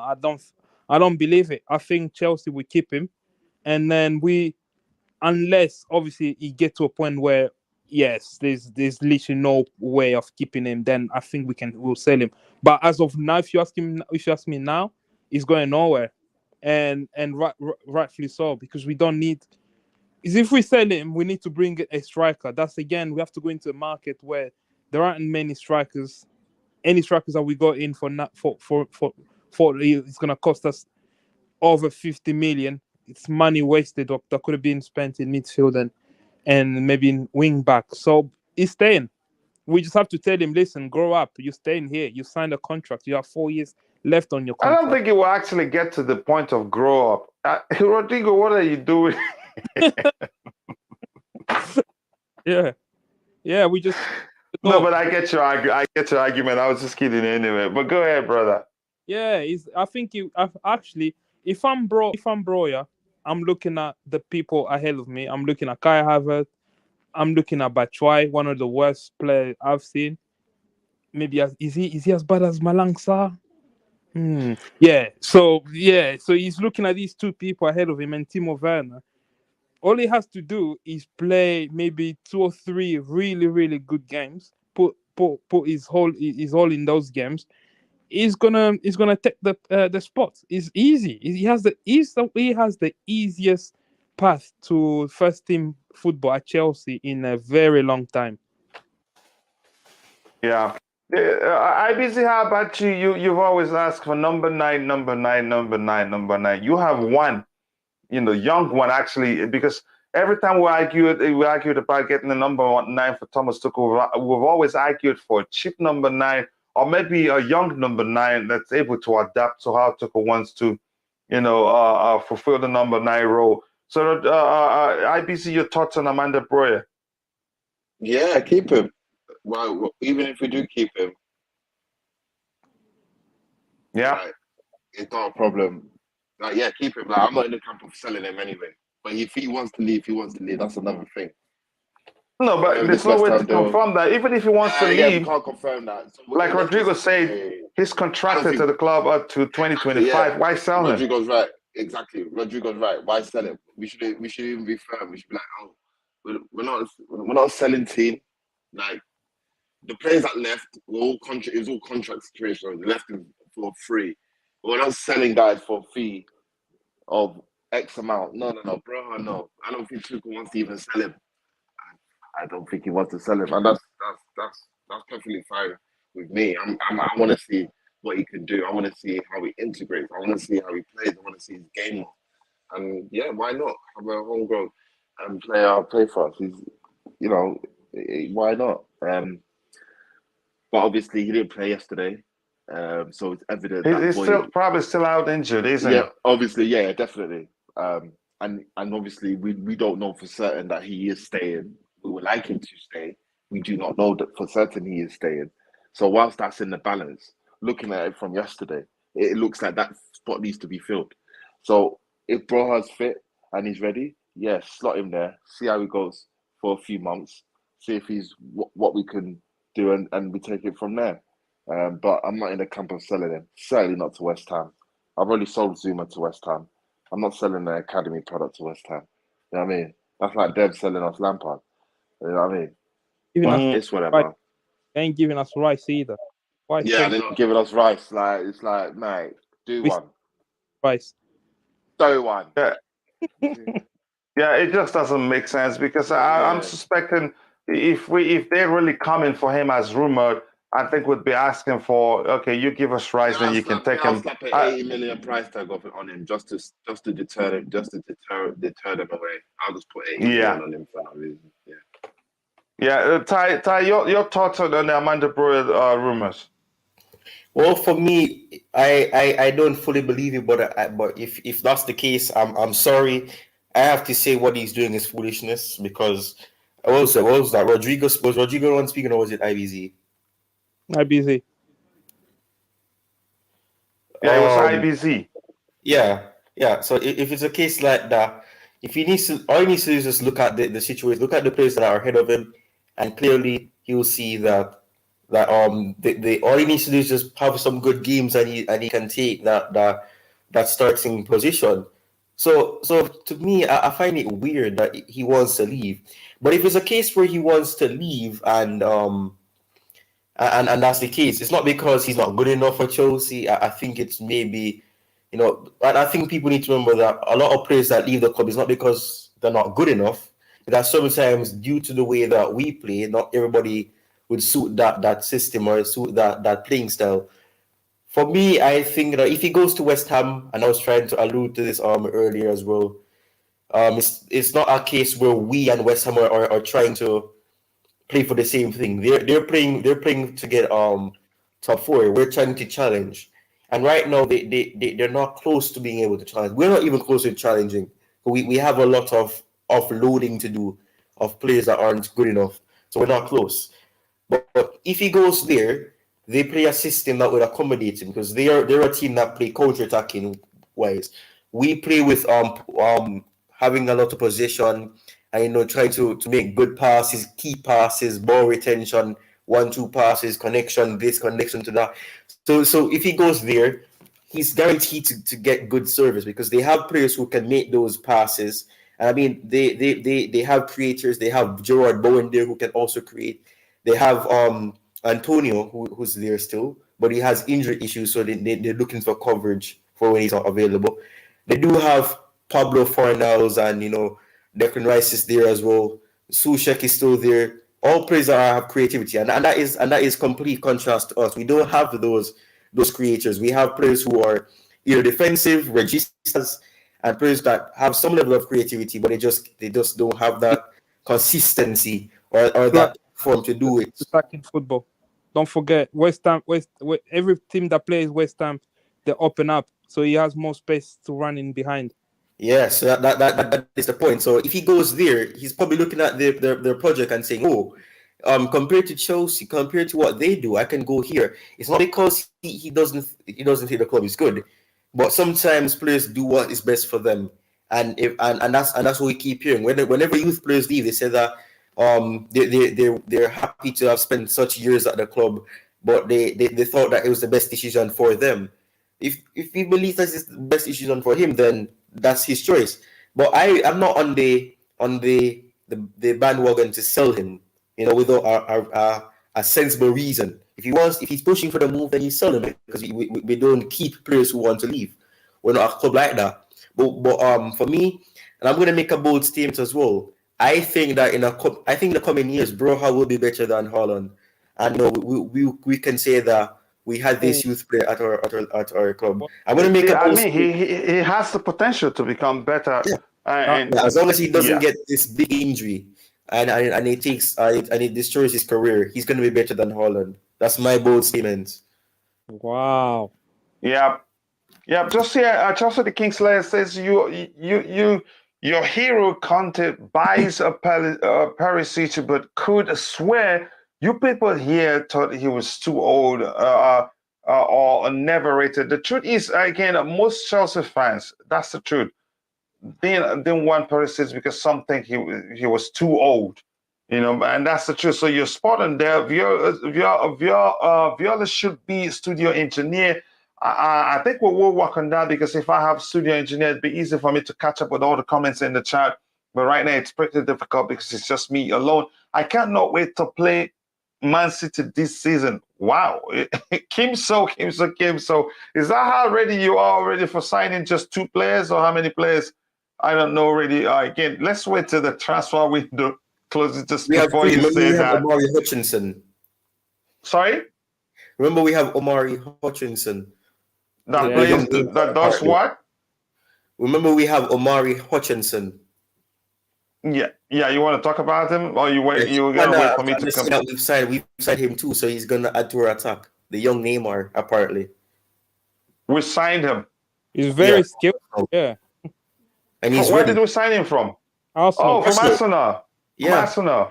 Yeah, I remember. They signed someone named Marquinhos. So how old is he? He's I think he's 18 or 19. Yeah, you think he'd come join the first team? I don't think so. But we'll see what happens. The reason why he didn't agree with Arsenal is because they couldn't guarantee him game time. So what did we tell him? That, oh, you're gonna be playing for our youth team, and then in the next years we're gonna sell you because you're not good enough. And has he joined preseason? He's with the development squad right now. We'll see what happens. We'll see if he gets that game time at Chelsea. Chelsea is a big club. Why must we be playing a 5-man defense? Again, Barca nor Madrid would never play such defensive formation. I'm not sure what that argument is there. He's just saying Tuchel out. Yeah, that's another way. That's a very polite way of saying Tuchel out. Maybe, I'm not sure. Anything else? So again, give Barca, Aspi, and Alonso for De Jong plus 50 million. Get Nunes to, it sounds easy, but maybe we'll get you to come be the negotiator there. Again, Kingsley, my hero is Pep. All I said is Koundé is better than Tuchel. You didn't say that, did you, Phantom? Be careful what you say. What will make Koundé really cook this season is Kane. A mobile number 9 who can pick passes. Kane is he's a fine number 9. I think he made it time anything. Marino.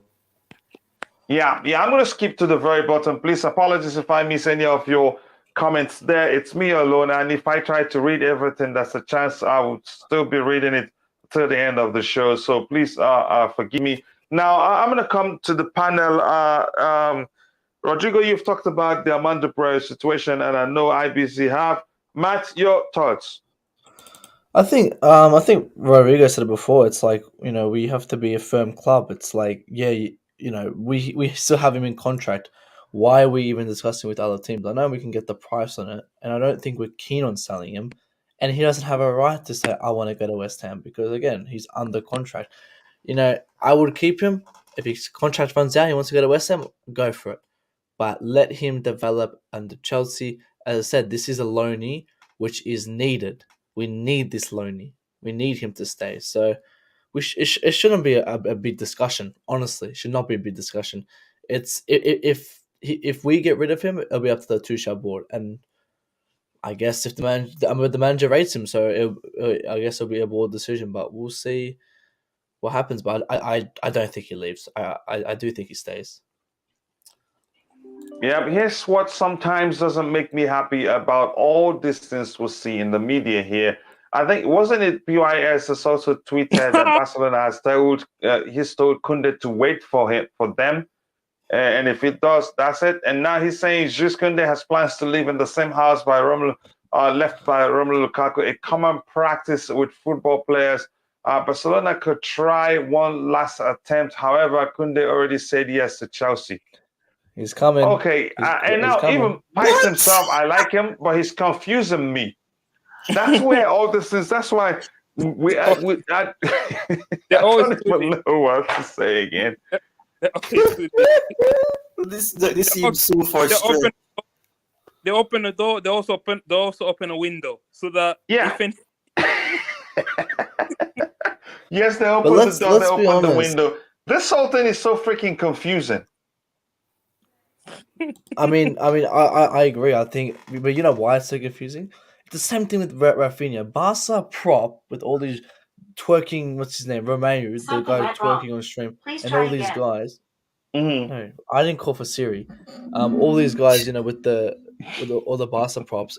They just prop Barca, and I've always said that they try to make it as relevant as they can. They got it right with Raphinha. They ended up signing him, but they're just going to keep tweeting every single day that Koundé wants Barca, Koundé wants Barca, these players want Barca. Do they really want Barca? Because only the people who tweet it are the Spanish journalists from Barcelona. So I've always said Koundé's always wanted Chelsea, but again, his main focus is to get out of Sevilla. If Chelsea don't put a bid for him and Barca do, he'll go to Barca. But if both teams put a bid for him at the exact same price, he will choose Chelsea. And do you think would pay more in terms of wages? I think, we would. Probably, yes. No, we're not going to pay more. We will pay him his wages. We're not going to pay him Doritos and ketchup. We'll pay him real wages, real money, where he won't be sitting on the bench and not getting paid. So this is a real. I'm just so confused why these players will still go to Barcelona, man. I don't know. But again, as I said, I don't think he really wants Barcelona. Yeah. Rodrigo's gone. Ty, your thoughts on what we're seeing right now? Yeah, I know he should stay far away from that Lukaku house. It's haunted. It's cursed. It's a cursed place. We don't want. I don't think it is. We don't want none of this dust to rub off on Koundé, and he gets the wrong idea. I think, the manager is not playing to my strengths. He's playing me as a striker, and I'm not a striker. But I don't know. They seem so far sketched. Why is he gonna go he's gonna go to the house left by Romelu Lukaku? That seems so far sketched. Yeah, I don't know why he wants to go there. Might get haunted by spirits or something, but it must be a nice house. It must be a nice house indeed, but again, just make sure you sanitize it, you clean it. There'll probably still be some leftover foods in the cupboard, so make sure to take all them out. Yeah, again, if you're in the chat, if you have any questions, I'm going to scroll to the very bottom now. Shoot. Milan jerseys and very soon, apologies if I skip your comment. We will be able to incorporate the studio engineer soon. And that will make the whole thing easier. So we'll be able to address every important contribution there in the chat. Again, IPC, your thoughts on what we just looked at the screen if you're still with us. Again, is it with Koundé? I've lost all the energy for it. House with Lukaku. Yeah, how ironic. The one signing we let go is houses being looked at by the one signing we need. It sounds so convenient. Out of all the houses you can find in the London area, is Lukaku's house. So yeah, I just take it with a pinch of salt. And I just hope we don't rest all our laurels on this. You're saying, I hope you don't. Are you trying to say you don't want us to sign him? No, I don't want us to rest all our laurels on this guy, man. If it doesn't look like we're getting him, just move on very quickly. I don't want us to. Yep, I think I agree with that. If we sense it that that's a chance he goes to Barcelona and not come to us, let's just move on. There's no time to waste. I think I agree with you, and I think with that, I think we've come to the natural end of the show. And apologies again, I skipped quite a lot today, and that's because I'm trying to catch up. I'll be back, Coach. I'll give you a shout and tomorrow. I cannot address everything there. Sorry, IBZ. I'll give you guys a shout out tomorrow. I got to head off really quickly. All right, okay. So, but if you have time, I want to get your final thoughts on everything we talked about today. Yeah, let's not focus all our attention on Koundé. And we do need a striker, whether it be in Broja, whether it be in Buena, whether it be a new signing. That needs to be an area of concern if we don't do that, because we're going to need to score goals to win games to get us up there. But yeah, other than that, let's hope for the best over the next couple of weeks. Yep. Thank you very much for that. And before I go to the next person, I think True Blue said something somewhere why Marcos Alonso's rumored move to Barcelona almost at the point of being cancelled may well be because Emerson wants out, so Marcos Alonso becomes the only option available. So why let them all go? It wouldn't make business sense for that to happen at all. Coming to you, Ty, before I go to Matt, your final thoughts on everything we talked about. And you can also tell people about your channel. I know I'll provide the link later. This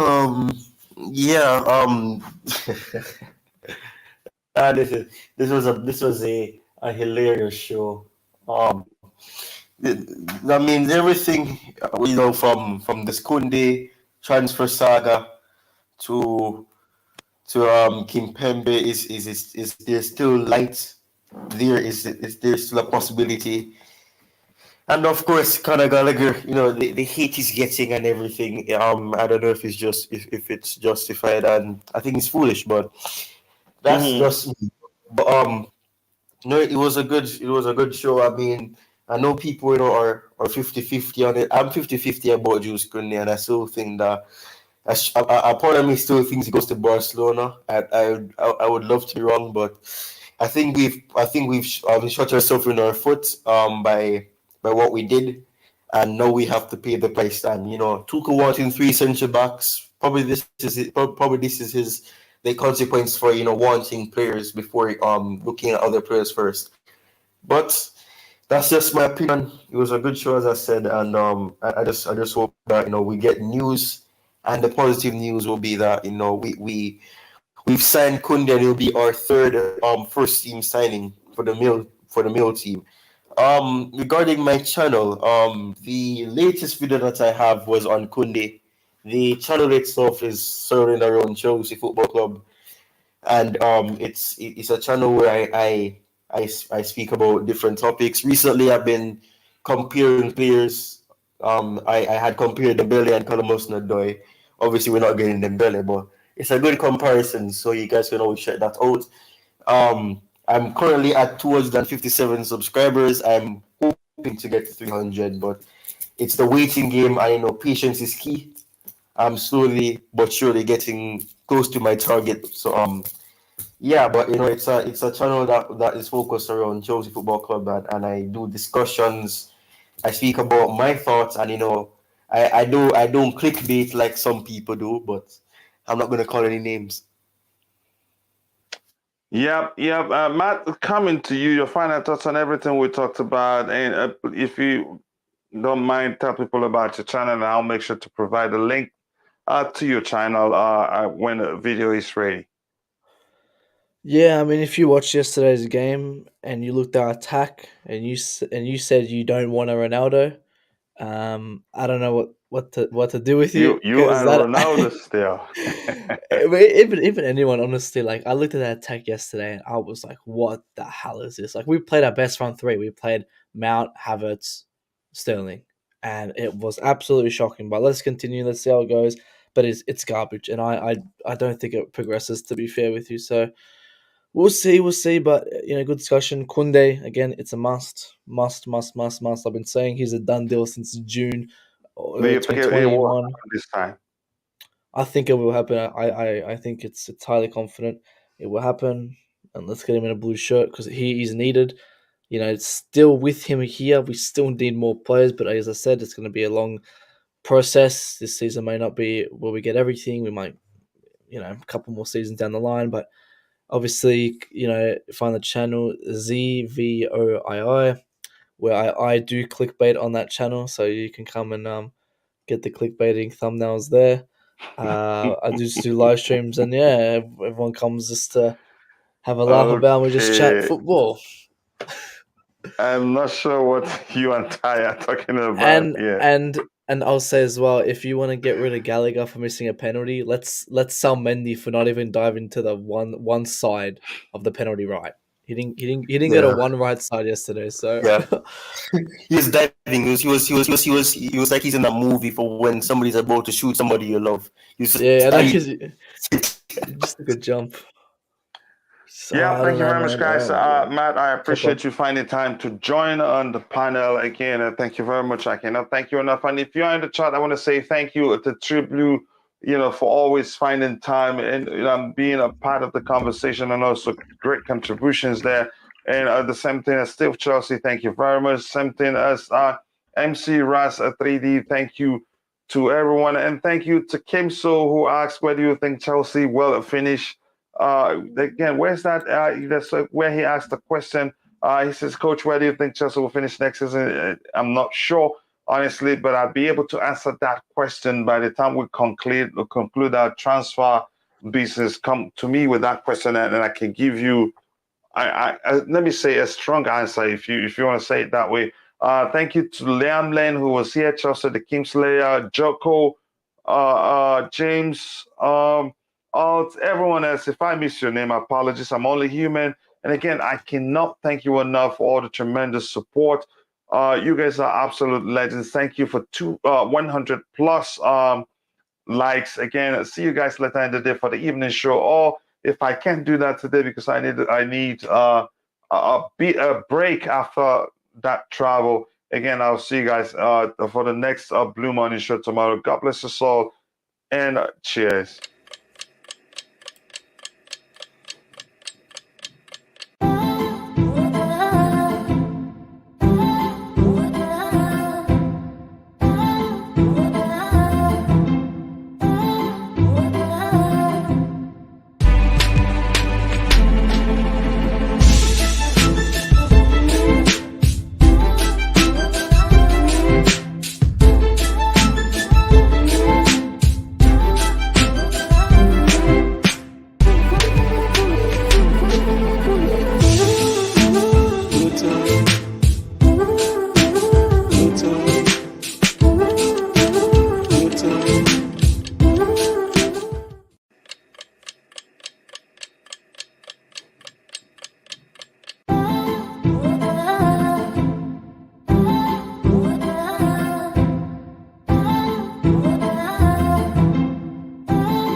to